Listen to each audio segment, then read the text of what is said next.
ಉತ್ತರ ಕರ್ನಾಟಕದ ಬಗ್ಗೆ ಚರ್ಚೆನ ಶುರು ಮಾಡೋಕ್ಕಿಂತ ಮೊದಲು ತಮ್ಮ ಗಮನವನ್ನು ಸೆಳೆಯಲಿಕ್ಕೆ ಇಚ್ಛೆ ಪಡ್ತೇನೆ. 12 ಜನ ಮಂತ್ರಿಗಳಿಗೆ ಇವತ್ತು ಇಲ್ಲಿ ಕಾಯಮಾಗಿ ಇರಬೇಕಂತೇಳಿ ನೀವು ಪಟ್ಟಿಯನ್ನು ಕೊಟ್ಟಿದ್ದೀರಿ.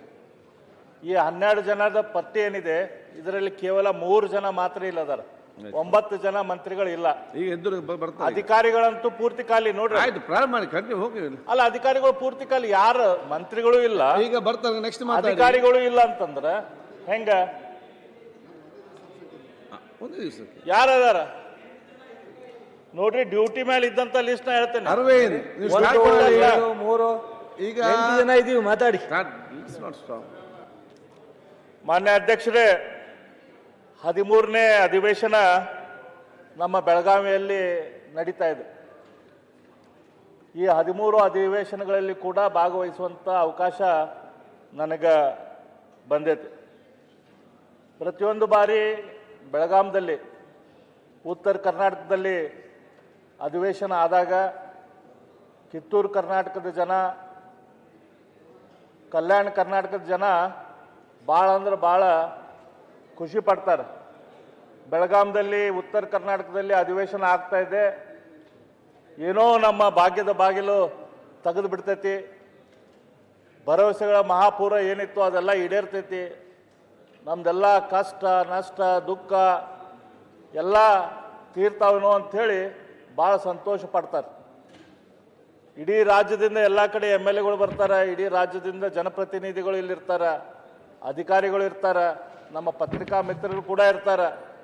ಇವರೆಲ್ಲರೂ ಕೂಡಿ ಉತ್ತರ ಕರ್ನಾಟಕಕ್ಕೆ ಒಳ್ಳೇದೇನೋ ಮಾಡ್ತಾರೋ ಅಂಥೇಳಿ ಕಾಯ್ತಾರೆ, ಖುಷಿ ಪಡ್ತಾರೆ. ಅದೇ ರೀತಿ ನಮ್ಮ ಪತ್ರಿಕಾ ಮಿತ್ರರು ಕೂಡ ಈ ಪ್ರತಿಯೊಂದು ಅಧಿವೇಶನ ಶುರು ಆಗೋಕ್ಕಿಂತ ಮೊದಲು ನೀವು ಇಲ್ಲಿ ಬಂದು ಹೋಗಿದ್ದು ಕೂಡ ಒಂದು ದೊಡ್ಡ ಸುದ್ದಿಯನ್ನು ಮಾಡಿ ನಮ್ಮ ಸ್ಪೀಕರ್ ಅವರು ಯಾವ ರೀತಿ ಇದಕ್ಕೆ ಕಾಳಜಿ ತೊಗೊಂಡು ಮಾಡ್ತಿದ್ದಾರಂತ ಅದೂ ವಿಷಯನ ಕೂಡ ಎಲ್ಲರಿಗೂ ಹೇಳಿಕೊಡ್ತಾರೆ. ಹಾಗಾಗಿ ಜನರ ಅಪೇಕ್ಷೆ ಏರ್ತಾ ಹೋಗ್ತೈತಿ. ನಾನು ಮೊನ್ನೆ ನೋಡ್ತಾ ಇದ್ದೆ 8ನೇ ತಾರೀಕಿನ ಪೇಪರ್ ಹೆಡ್ಲೈನ್ಸು, ಉತ್ತರದ ಪ್ರಶ್ನೆಗಳಿಗೆ ಅಧಿವೇಶನ ಅಂತೆ ಕನ್ನಡಪ್ರಭದಲ್ಲಿ ದೊಡ್ಡ ಹೆಡ್ಡಿಂಗ್. ಉತ್ತರದ ಕರ್ನಾಟಕದ ಏನು ಪ್ರಶ್ನೆಗಳಿದಾವಲ್ಲ ಅದಕ್ಕಾಗಿನ ಅಧಿವೇಶನ ಐತಿ, ಇದಕ್ಕೊಂದು ಉತ್ತರ ಸಿಗ್ತೈತಿ ಅಂತೇಳಿ. ಉತ್ತರ ಕಲ್ಯಾಣದ ನಿರೀಕ್ಷೆ ಅಂತೆ ಸಂಯುಕ್ತ ಕರ್ನಾಟಕದಲ್ಲಿ ಹೇಳಿದ್ರು. ಉತ್ತರದ ಕಲ್ಯಾಣ ಏನಾಗಬೇಕಾಯಿತು ಅದರದ ನಿರೀಕ್ಷೆಯನ್ನು ನಾವು ಇಟ್ಕೊಂಡಿದ್ದೇವೆ ಅಂತ ಹೇಳ್ತಾ ಇದ್ರು. ಉತ್ತರಕ್ಕೆ ವೆಚ್ಚ 31,198 ಕೋಟಿ ಅಂತೇಳಿ, ಅಂದರೆ ಇಲ್ಲಿ ತನಕ 31,198 ಕೋಟಿ ರೂಪಾಯಿ ಏನು 2008ರಿಂದ ಇಲ್ಲಿ ತನಕ ಉತ್ತರ ಭಾಗದಲ್ಲಿ ಖರ್ಚಾಗೈತಿ. ವಿಶೇಷವಾಗಿ ಅದಕ್ಕೆಲ್ಲದಕ್ಕೂ ಉತ್ತರ ಅಂಥೇಳಿ ಪ್ರಜಾವಾಣಿಯಲ್ಲಿ ಬಂದಿತ್ತು. ವಿಜಯ ಕರ್ನಾಟಕ ಮಾತ್ರ ಒಂದು ರೀತಿ ಕ್ವಶನ್ ಮಾರ್ಕ್ ಟೈಪ್ ಮಾಡಿದ್ರು. ಕಿತ್ತೂರು ಕಲ್ಯಾಣ ಸೀಮೆ ನಮ್ಮದೇ ಅಲ್ಲವೇ ಅಂತೇಳಿ ಪ್ರಶ್ನೆ ಹಾಕಿದ್ರು ಅವರು. ಈ ಭಾಗ ನಮ್ದು ಹೌದೋ ಅಲ್ಲೋ, ಕರ್ನಾಟಕದ ಭಾಗ ಹೌದೋ ಅಲ್ಲೋ ಅಂಥೇಳಿ. ಈ ರೀತಿ ಜನರ ಆಸೆ ಆಗಲಿ ಅಪೇಕ್ಷೆ ಆಗಿ ಇದಕ್ಕೆಲ್ಲದಕ್ಕೂ ಪ್ರತಿಬಿಂಬವಾಗಿ ಇವತ್ತು ನಮ್ಮ ಈ ಉತ್ತರ ಕರ್ನಾಟಕದ ಅಧಿವೇಶನ ನಡೀತಾ ಇದೆ. ನಾನು ಕಳೆದ ಕೆಲವು ಅಧಿವೇಶನದಲ್ಲಿ 21 ಭಾಗದಲ್ಲಿ ನಮ್ಮ ಕರ್ನಾಟಕ ಏನು ಹರಿದು ಹಂಚಿ ಹೋಗಿತ್ತು ಅದು ಯಾವ ರೀತಿ ಒಂದು ಅಖಂಡ ಕರ್ನಾಟಕ ಆಯಿತು, ಅದರ ಹಿಂದಿದ್ದಂಥ ಹೋರಾಟ ಏನು, ಅದರ ಹಿಂದಂಥ ಪ್ರಯತ್ನಗಳೇನು, ಆ ಅಖಂಡ ಕರ್ನಾಟಕ ಆದಮೇಲೆ ನಮ್ಮ ಜನರ ಅಪೇಕ್ಷೆ ಏನಿತ್ತು, ನಿರೀಕ್ಷೆ ಏನಿತ್ತು, ಅದ್ರ ಬಗ್ಗೆ ನಾನು ಭಾಳ ವಿವರವಾಗಿ ಮಾತನಾಡಿದ್ದೆ. ನಾನಷ್ಟೇ ಅಲ್ಲ, ಉಳಿದ ನಮ್ಮ ಸದಸ್ಯರು ಕೂಡ ಇದ್ರ ಬಗ್ಗೆ ಭಾಳ ವಿವರವಾಗಿ ಮಾತನಾಡಿದ್ದರು. ಜನರ ನಿರೀಕ್ಷೆಗಳು ಏನದಾವ ಅಧ್ಯಕ್ಷರ, ಕೇವಲ ಉತ್ತರ ಕರ್ನಾಟಕದ ಅಲ್ಲ, ಇಡೀ ಕರ್ನಾಟಕದ ಅಥವಾ ಇಡೀ ಎಲ್ಲ ಕಡೆನೂ ಜನರ ನಿರೀಕ್ಷೆ ಏನಿರ್ತೈತಿ ಸರ್ಕಾರದಿಂದ? ನೀರು ಬೇಕು, ನೀರಾವರಿ ಬೇಕು, ವಿದ್ಯುತ್ ಬೇಕು, ಶಾಲೆ ಕಾಲೇಜುಗಳು ಬೇಕು, ಆಸ್ಪತ್ರೆ ಬೇಕು, ರಸ್ತೆ ಬೇಕು, ಉದ್ಯೋಗ ಬೇಕು, ಒಳ್ಳೆ ಲಾ ಆ್ಯಂಡ್ ಆರ್ಡರ್ ಇರ್ಬೇಕು. ಇದಷ್ಟೇ ಜನರ ಅಪೇಕ್ಷೆ ಇರ್ತೈತಿ.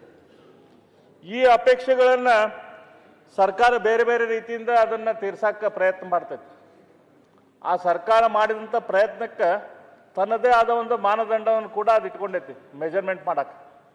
ಅದೇ ರೀತಿ ನಮ್ಮ ಎಕನಾಮಿಸ್ಟ್ಗಳಾಗಲಿ, ನಮ್ಮ ಬೇರೆ ಬೇರೆ ವಿದ್ವಾಂಸರು ಅದಕ್ಕೊಂದು ಮಾನದಂಡ ಮಾಡಿದ್ದಾರೆ. ಏನು ಮಾನದಂಡ ಐತಿ?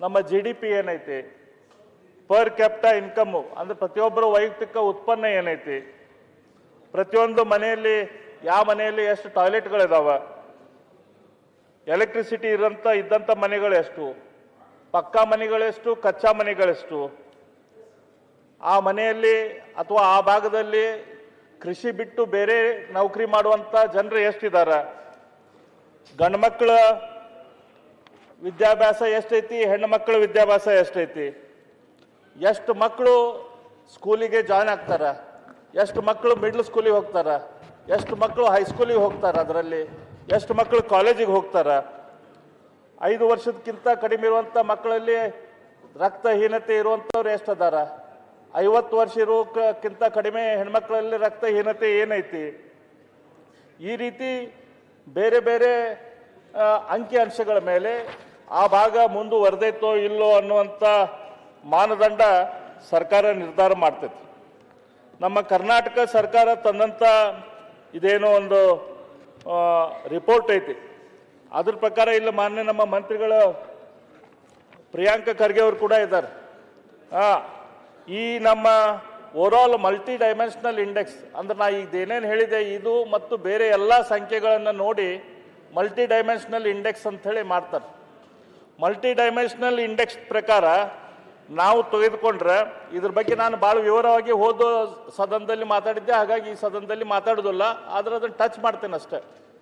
ಅದ್ರ ಪ್ರಕಾರ ನೋಡಿದ್ರೆ ಟಾಪ್ 10 ಜಿಲ್ಲೆಗಳು, ಅತ್ಯಂತ ನಮ್ಮ ರಾಜ್ಯದ ಅತ್ಯಂತ ಹಿಂದುಳಿದ 10 ಜಿಲ್ಲೆಗಳು ಯಾವುದಾವಪ್ಪ ಅಂತಂದ್ರೆ ಯಾದಗಿರಿ, ನಮ್ಮ ಖರ್ಗೆ ಅವರ ಹಳೆ ಜಿಲ್ಲೆ, ಈಗ ಅವ್ರ ಪಕ್ಕದ ಜಿಲ್ಲೆ, ಅದು ಅತ್ಯಂತ ಟಾಪ್ದಲ್ಲಿ, ಅತ್ಯಂತ ಮಲ್ಟಿ ಡೈಮೆನ್ಷನಲ್ ಇಂಡೆಕ್ಸ್ದಲ್ಲಿ ಬೇರೆ ಬೇರೆ ರೀತಿಯ ಡೆವಲಪ್ಮೆಂಟ್ ನೋಡಿದ್ರೆ ಅತ್ಯಂತ ಹಿಂದುಳಿದ ಜಿಲ್ಲೆ ಅಂತಂದ್ರೆ ನಮ್ಮ ರಾಜ್ಯದ ಅತ್ಯಂತ ಪ್ರಭಾವಿ ನಾಯಕರ ಜಿಲ್ಲೆನ ಅತ್ಯಂತ ಹಿಂದುಳಿದೈತೆ ಯಾದಗಿರಿ.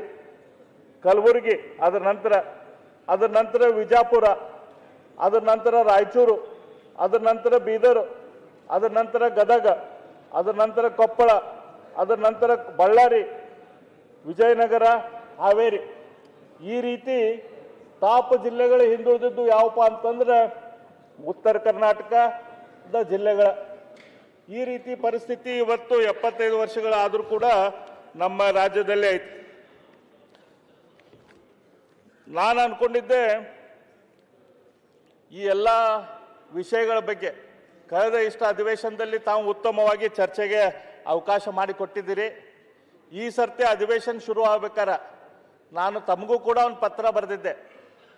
ಈ ಅಧಿವೇಶನ ಶುರು ಆಗೋಕ್ಕಿಂತ ಮೊದಲು ಕಳೆದ ಅಧಿವೇಶನದಲ್ಲಿ ಸರ್ಕಾರ ಏನು ಪ್ರಾಮಿಸ್ ಮಾಡೈತೆ, ಇಲ್ಲೇನೇನು ವಿಷಯಗಳ ಚರ್ಚೆ ಅದು, ಆ ಚರ್ಚೆಗಳ ಮೂಲಕ ಏನು ಸೊಲ್ಯೂಷನ್ ಕೊಡ್ತೇವೆ ಅಂತೇಳಿ ಸರ್ಕಾರ ಏನು ಪ್ರಾಮಿಸ್ ಮಾಡಿತ್ತು ಅದ್ರದ್ದೊಂದು ಪಟ್ಟಿ ಮಾಡ್ರಿ, ಅದ್ರ ಪಟ್ಟಿ ಜನರಿಗೆ ಕೊಡ್ರಿ, ಅದ್ರ ಪಟ್ಟಿ ಸದಸ್ಯರಿಗೆ ಕೊಡ್ರಿ.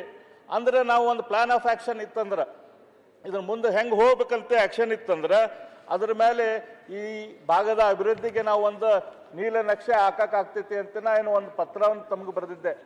ಆದರೆ ನನಗೆ ನಿರಾಶೆ ಆಗಿದೆ ಅಧ್ಯಕ್ಷರೇ, ಸರ್ಕಾರದಿಂದ ಯಾವುದೇ ರೀತಿಯ ಪಟ್ಟಿ ಬಂದಿಲ್ಲ. ಇಲ್ಲೇನು ನಾವು ತಾಸುಗಟ್ಟಲೆ ದಿನಗಟ್ಟಲೆ ಇಲ್ಲೇನು ಅಧಿವೇಶನ ಮಾಡಿದ್ದೇವೆ 13 ವರ್ಷದಲ್ಲಿ, ಇದರಲ್ಲಿ ಏನೇನು ವಿಷಯಗಳು ಚರ್ಚೆ ಆದವು ಅಂತ ಒಂದು ಕನ್ಸಾಲಿಡೇಟೆಡ್ ಲಿಸ್ಟ್ ಮಾಡಬೇಕು, ಇದಕ್ಕೇನು ಪ್ಲಾನ್ ಆಫ್ ಆ್ಯಕ್ಷನ್ ಬೇಕು ಅದನ್ನು ಮಾಡಬೇಕು. ಇದು ಯಾವುದು ಕೆಲಸ ಕೂಡ ಸರ್ಕಾರದಿಂದ ಆಗಿಲ್ಲ. ಅಟ್ಲೀಸ್ಟ್ ಮುಂದಿನ ಸರ್ತೆ ಕೂಡ ಮುಂದಿನ ಬಾರಿ ಅಟ್ಲೀಸ್ಟು ಈ ರೀತಿಯ ಒಂದು ಲಿಸ್ಟ್ ಆಗಲಿ ಅಂಥೇಳಿ ನಾನು ತಮ್ಮ ಮೂಲಕ ಸರ್ಕಾರಕ್ಕೆ ವಿನಂತಿ ಮಾಡ್ತೇನೆ. ಹೀಗಾಗಿ ನಾನು ಎಲ್ಲಿಂದ ಶುರು ಮಾಡಬೇಕು ಡಿಸ್ಕಷನ್ ಅಂಥೇಳಿ ವಿಚಾರ ಮಾಡ್ತಾ ಇದ್ದೆ. ಆವಾಗ ನನ್ನ ಕಣ್ಣಿಗೆ ಬಂದಿದ್ದು ಕಾಂಗ್ರೆಸ್ ಪಕ್ಷದ ಪ್ರಣಾಳಿಕೆ ಸರ್ವ ಜನಾಂಗದ ಶಾಂತಿಯ ತೋಟ, ಇದುವೇ ಕಾಂಗ್ರೆಸ್ ಬದ್ಧತೆ ಅಂಥೇಳಿ ಕಾಂಗ್ರೆಸ್ಸಿನ ಒಂದು ಪ್ರಣಾಳಿಕೆ ನಾನು ತೊಗೊಂಡು ಓದಿದೆ. ಹೋಗ್ಲಿಪ್ಪ, ನಾವೆಲ್ಲ ಹೇಳಿದ್ದು ಸರ್ಕಾರದ ಗಮನಕ್ಕೆ ಬಂದಿರಕ್ಕಿಲ್ಲ.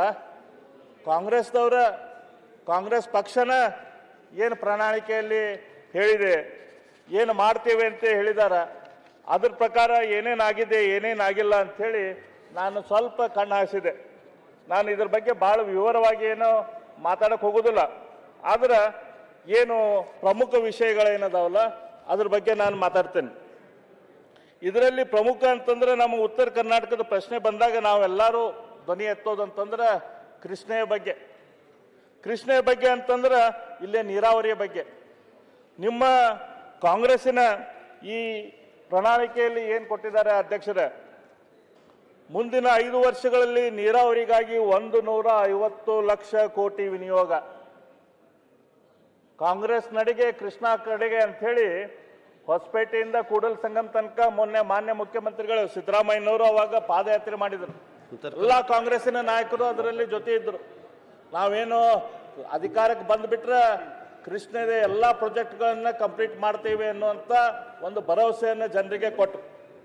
ಅದಾದ ಒಂದು ಸರ್ತಿ ಅಧಿಕಾರಕ್ಕೆ ಬಂದರು, 5 ವರ್ಷ ಆಯ್ತು, ಮುಗೀತು, ಮತ್ತೆ ನಮ್ಮ ಸರ್ಕಾರ ಬಂತು, ಮತ್ತೆ ಈಗ ಇನ್ನೊಮ್ಮೆ ಅತ್ಯಂತ ದೊಡ್ಡ ಲೀಡ್ನಿಂದ ನೀವು ಕಾಂಗ್ರೆಸ್ದವರು ಬಂದರು. ಈಗ ಮುಂದೆ ಹೋಗಿ ಅದೇ ಹೇಳ್ತೇನೆ, ಇದು 150 ಲಕ್ಷ ಕೋಟಿ ಇದಕ್ಕೆ ಕೊಡ್ತೇವೆ ಅಂತ ಹೇಳಿದವರು ಇವತ್ತು ಏನು ಕೊಟ್ಟಿದ್ದಾರೆ ಅಂತೇಳಿ ನಿಮ್ಮ ಮುಂದೆ ನಾನು ಹೇಳ್ತೇನೆ. ನಮ್ಮ ಸರ್ಕಾರ ಇದ್ದಾಗ ನಮ್ಮ ಸರ್ಕಾರ 4 ವರ್ಷದ ಅವಧಿಯಲ್ಲಿ 2019-20 2022-23 ತನಕ 79,662 ಕೋಟಿ ರೂಪಾಯಿಗಳನ್ನ ನೀರಾವರಿಗೆ ಕೊಡ್ತು. 79,662 ಕೋಟಿ ಅಂದ್ರೆ ಸುಮಾರು ವರ್ಷಕ್ಕೆ 20,000 ಕೋಟಿ ನಮ್ಮ ಸರ್ಕಾರ ನೀರಾವರಿಗೆ ಕೊಡ್ತು. ಈಗ ಏನು ಮಾಡಿದೆ ಸರ್ಕಾರ? ಈಗ ನೀರಾವರಿಗೆ ನಮಗೆ ಗೊತ್ತು, ಸ್ವಲ್ಪ ಮುಖ್ಯಮಂತ್ರಿಗಳಿಗೆ ಉಪಮುಖ್ಯಮಂತ್ರಿಗಳಿಗೆ ಸ್ವಲ್ಪ ಫಸಲ್ ಐತಿ. ಅದ್ರ ಸಂಬಂಧ ಅವ್ರ ಡಿಪಾರ್ಟ್ಮೆಂಟಿಗೆ ಕಡಿಮೆ ಕೊಟ್ಟಿರ್ಬೋದು ಅಂತ ಅನ್ಕೊಂಡು ನನ್ಗೆ ಗೊತ್ತಿಲ್ಲ ಎದಕ್ಕಂತ ಹೇಳಿ. ಇಲ್ಲಿ ನೋಡಿದ್ರೆ ಇಲ್ಲಿ ತನಕ ಆಗದಂತ ಖರ್ಚು ಈಗ ಸರ್ಕಾರ ಆಲ್ಮೋಸ್ಟ್ 2 ವರ್ಷ 8 ತಿಂಗಳ ಬಂತು, 6 ತಿಂಗಳಾಯ್ತು, ಬರೀ 36,000 ಕೋಟಿ ಖರ್ಚಾಗಿದೆ. ಅಂದ್ರೆ 3 ವರ್ಷದಲ್ಲಿ ಎವರೇಜ್ ನಾವು ಹಿಡ್ದಿವಂತಂದ್ರೆ ಕೇವಲ 13,000 ಕೋಟಿ ರೂಪಾಯಿ ಖರ್ಚಾಗಿದೆ. ಈ ಲೆಕ್ಕದ ಪ್ರಕಾರ ನಾವು ಹೋದ್ರೆ ಇನ್ನು ಉಳಿದಂತ 2 ವರ್ಷ 3 ತಿಂಗಳು 4 ತಿಂಗಳಲ್ಲಿ ನೇಮಿರಾಜ್ ಅಲ್ಲಿ ಸೀಟ್ ಇದೆ, ಅಲ್ಲಿ ಪಕ್ಕದ ನಮ್ಮ ಹಿರಿಯರು ವೆಂಕಟೇಶ್ವರ ಶ್ರೀನಿವಾಸ ಶಾಸಕರು ಕೂತ್ಕೊಳ್ಳಿ ಪಕ್ಕ.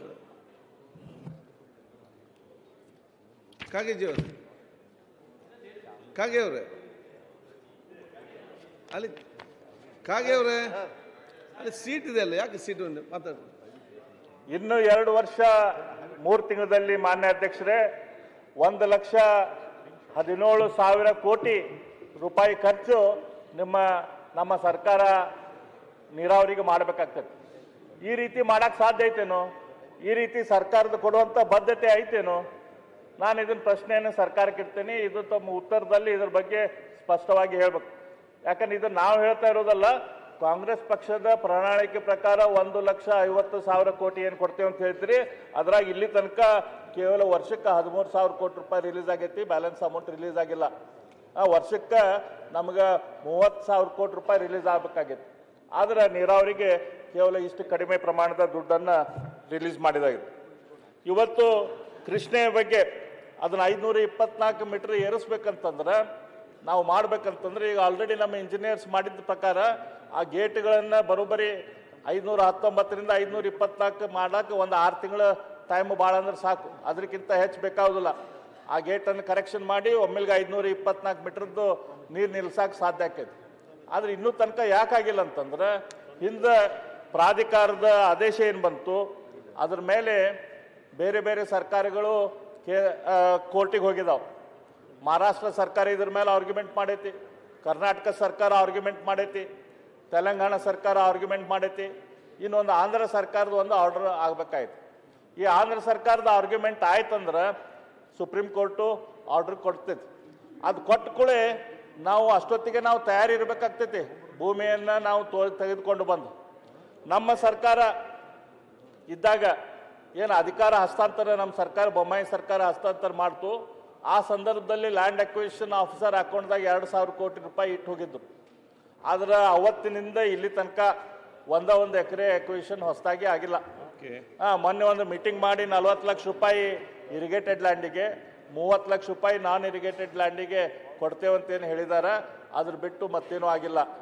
ನಮ್ಮ ಸರ್ಕಾರ ಇದ್ದಾಗ ನೀರಾವರಿ ಇಲ್ಲದಂಥ ಅಗ್ರಿಕಲ್ಚರ್ ಲ್ಯಾಂಡಿಗೆ, ನೀರಾವರಿ ಇಲ್ಲದಂಥ ಅಗ್ರಿಕಲ್ಚರ್ ಲ್ಯಾಂಡಿಗೆ ಕೇವಲ 4 ಲಕ್ಷ ರೂಪಾಯಿ ಡಿಫ್ರೆನ್ಸ್ ಇಟ್ಟಿದ್ರು. ಆದರೆ ಈ ಸರ್ಕಾರ ಅದನ್ನು 10 ಲಕ್ಷ ರೂಪಾಯಿ ಡಿಫ್ರೆನ್ಸ್ ಮಾಡೈತಿ. ನಾನು ವಿನಂತಿ ಮಾಡ್ಕೊತೇನೆ ಮಾನ್ಯ ನೀರಾವರಿ ಸಚಿವರಿಗೆ, ಅಷ್ಟು ಡಿಫ್ರೆನ್ಸ್ ಕೊಡಬೇಡ್ರಿ. ನೀರಾವರಿ ಇದ್ದಂಥದಕ್ಕೆ ನೀರಾವರಿ ಇಲ್ಲದಂಥ ಅಗ್ರಿಕಲ್ಚರ್ ಲ್ಯಾಂಡಿಗೆ. ಆ ಡಿಫ್ರೆನ್ಸನ್ನು ನೀವು 4 ಲಕ್ಷ ಅಥವಾ 5 ಲಕ್ಷ ರೂಪಾಯಿ ಮಾಡಿರಿ. ಭಾಳ ಡಿಫ್ರೆನ್ಸ್ ಮಾಡಬೇಡ್ರಿ. ಅದ್ರ ಜೊತೆ ಕೆನಲಿಗೆ ಒಂದು ಬೇರೆ ರೇಟ್ ಫಿಕ್ಸ್ ಮಾಡಿರಿ. ಕೆನಲಿಗೆ ಏನು ಅಕ್ವೇಷನ್ ಮಾಡ್ತೀರಿ ಅದು ಕೂಡ ಹಂಗೆ ಮಾಡಬೇಡ್ರಿ. ಅಲ್ಲಿ 2 ರೇಟ್ ಇಡ್ರಿ, ನೀರಾವರಿ ಇಲ್ದಂಥದ್ದು. ಆ ರೀತಿ ಮಾಡಿದರೆ ರೈತರಿಗೆ ಅನ್ಯಾಯ ಆಗೋದಿಲ್ಲ. ಅದ್ರ ಜೊತೆ ಇದು ಆ್ಯಕ್ಚುಲ್ ಅಕ್ವಿಸಿಷನ್ ಕೆಲಸ, ದುಡ್ಡು ಕೊಡುವಂಥ ಕೆಲಸ ಶುರು ಆಗ್ಬೇಕಾಯ್ತು. ಅದು ಶುರು ಆಗಲಿಲ್ಲ ಅಂತಂದ್ರೆ ಕೇವಲ ನಾವು ಮಾತಾಡ್ಕೊಂತ ಕೂತೀವಂದ್ರೆ ಆ ಕೆಲಸ ಆಗೋದಿಲ್ಲ. ಅದನ್ನು ತಾವು ಕೃಷ್ಣೆ ಬಗ್ಗೆ ಏನು ನಮ್ಮ ನಡೆ ಕೃಷ್ಣೆ ಕಡೆ ಅಂಥದ್ದು ಎಲ್ಲ ಮಾಡಿದ್ದಿರಲ್ಲ, ಅದನ್ನು ತಾವು ಮಾಡಬೇಕಾಗಿ ನಾವು ವಿನಂತಿ ಮಾಡ್ಕೊತೇನೆ. ಅದೇ ರೀತಿ ನೀರಾವರಿ ಬಗ್ಗೆ ಹೇಳಿದರೆ ನಮ್ಮ ಉತ್ತರ ಕರ್ನಾಟಕದಲ್ಲ, ಆದ್ರೆ ಮೇಕೆದಾಟಿನ ಪಿತಾಮಹರ ಇಲ್ಲಿ ಅದಾರ ನಮ್ಮ ಡಿ.ಕೆ. ಶಿವಕುಮಾರ್ ಅವ್ರು ಸೋನಿಯಾ ಗಾಂಧಿ ಅವ್ರನ್ನ ಕರೆಸಿದ್ರು. ಅದ್ರ ಸಂಬಂಧ ರಾಹುಲ್ ಗಾಂಧಿ ಅವ್ರನ್ನ ಕರೆದು ಪಾದಯಾತ್ರೆ ಮಾಡಿಸಿದ್ರು. ಆಮೇಲೆ ಅದ್ರ ಬಗ್ಗೆ ತಾವು ಹಗಲು ರಾತ್ರಿ ಅಡ್ಡಾಡಿದ್ರು.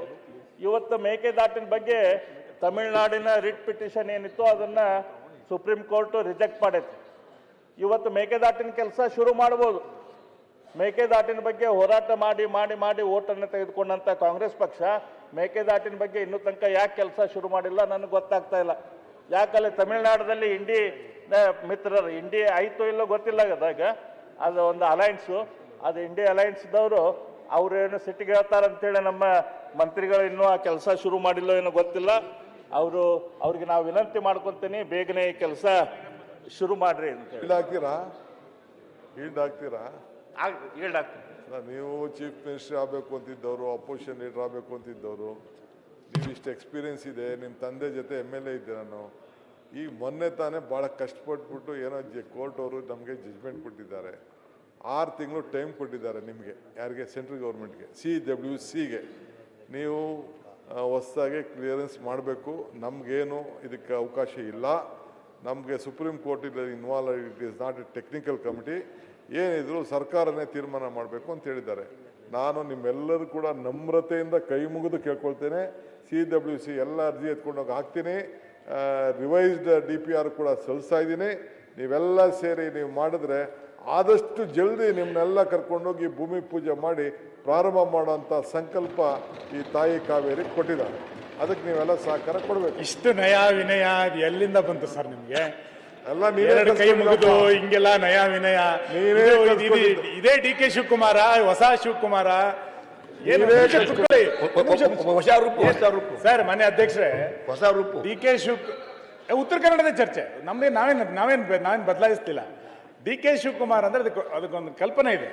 ನೀವು ಇಷ್ಟು ನಯ ವಿನಯ ಹೆಂಗೆ ಬಂದ್ಬಿಡುತ್ತೆ ಸರ್ ಅದು? ಇದು ಸಡನ್ ಆಗಿ ಅಶ್ವಥ್ ನಿಮಗೆ ಗೊತ್ತಿದೆ, ಅಶ್ವತ್ಥದೊಂದು ಹಾಡಿದೆ, ಕಾಣದ ಕಡಲಿಗೆ ಅಂಬಲಿಸಿದೆ ಮನ ಸೇರಬಲ್ಲನೆ ಒಂದು ದಿನ ಅಂತ ಒಂದು ಒಳ್ಳೆ ಸುಂದರವಾದ ಹಾಡು. DK ಶಿವಕುಮಾರ್ ಅವರೀಗ ಕಾಣುವ ಕುರ್ಚಿಗೆ ಅಂಬಲಿಸಿದೆ ಮನ ಕೂರಬಲ್ಲನೆ ಒಂದು ದಿನ ಅಂತ ಹೊರಟಿದ್ದಾರೆ. ಹಂಗಿರ್ಬೇಕಾದ್ರೆ ಈ ನಯ ವಿನಯ ಶುರಾಯ್ತು ಅಥವಾ ನಿಜವಾಗಿ ನೀರಾವರಿ ಬಗ್ಗೆ ಶುರಾಯ್ತು? ವಿರೋಧ ಪಕ್ಷದ ಬಗ್ಗೆ ಅವರಿಗೆ ನಯ ವಿನಯ ಶುರಾಯ್ತು? ಇಲ್ಲ ಸುನೀಲ್ ಸರ್, ನಿಮ್ಮ ಲೀಡರ್ಶಿಪ್ ಒಪ್ಕೊಂಡಿರೋ ಸರ್ ನಾವು. ನೀವು ಹೆಂಗೆ ಕೈ ಮುಗಿದು ಹಿಂಗೆ ನಯ ವಿನಯ ತೋರಿಸ್ಬಿಟ್ರೆ? ಇಲ್ಲ ಸುನೀಲ್ಗೆ ಮಾತ್ರ ಜೀವನದಲ್ಲಿ ಇಮೇಜ್ ಮೇಕ್ ಓವರ್, ಮೇಕೆದಾಟಿಗೆ ಮಾತ್ರ ಇದು ಇಮೇಜ್ ಮೇಕ್ ಓವರ್. ಅದಕ್ಕೆ ಒಂದಷ್ಟು ಕನ್ಸಲ್ಟೆಂಟ್ಸು, ಗೈಡೆನ್ಸು ಎಲ್ಲ ಇರ್ತದೆ.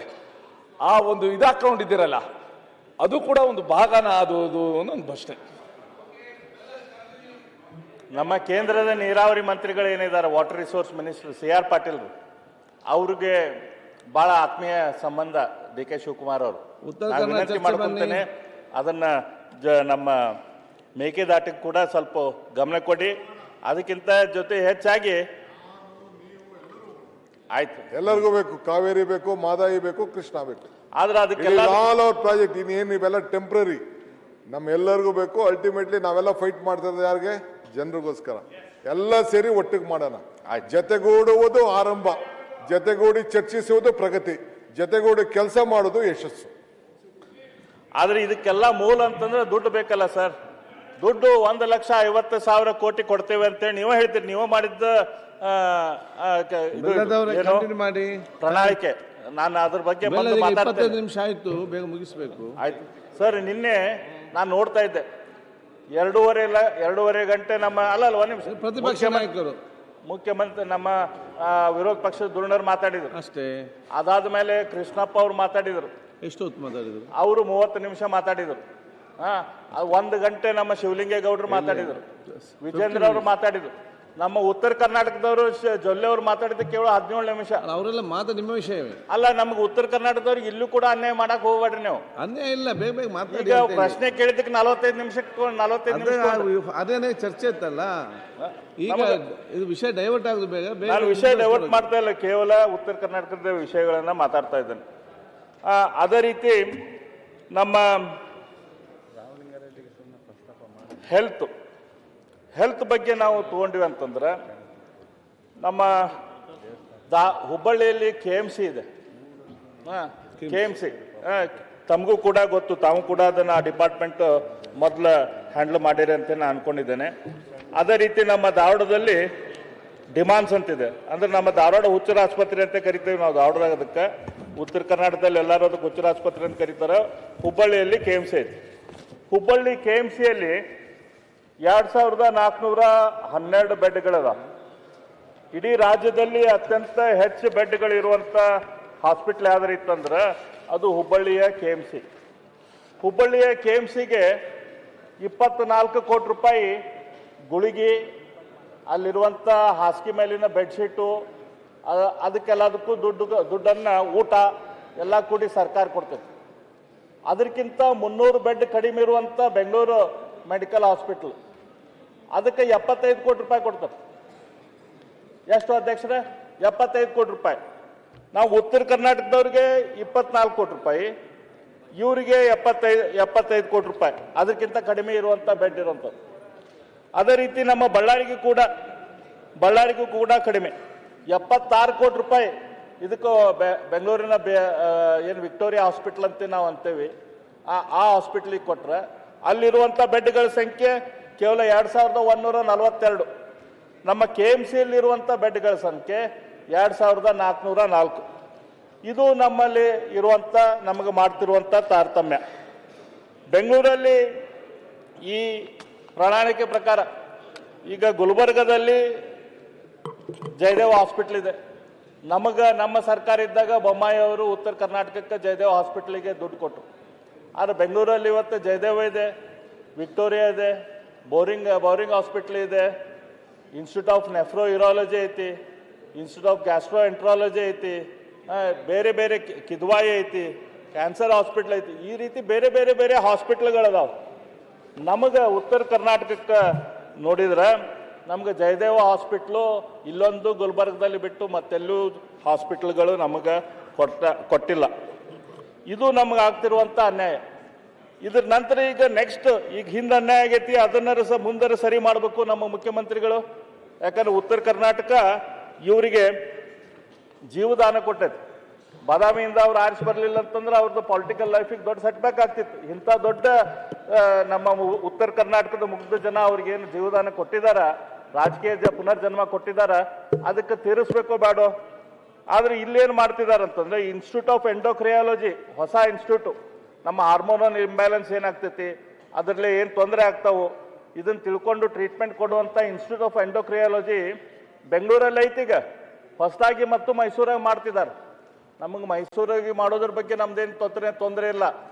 ನಮ್ಮ ಹುಬ್ಬಳ್ಳಿ, ಬಳ್ಳಾರಿ, ಗುಲ್ಬರ್ಗ ಈ ಭಾಗಗಳಿಗೆ ಯಾಕೆ ಮಾಡಬಾರ್ದು? ಇದನ್ನು ಮಾಡಬೇಕಲ್ಲ ಅಧ್ಯಕ್ಷರೇ.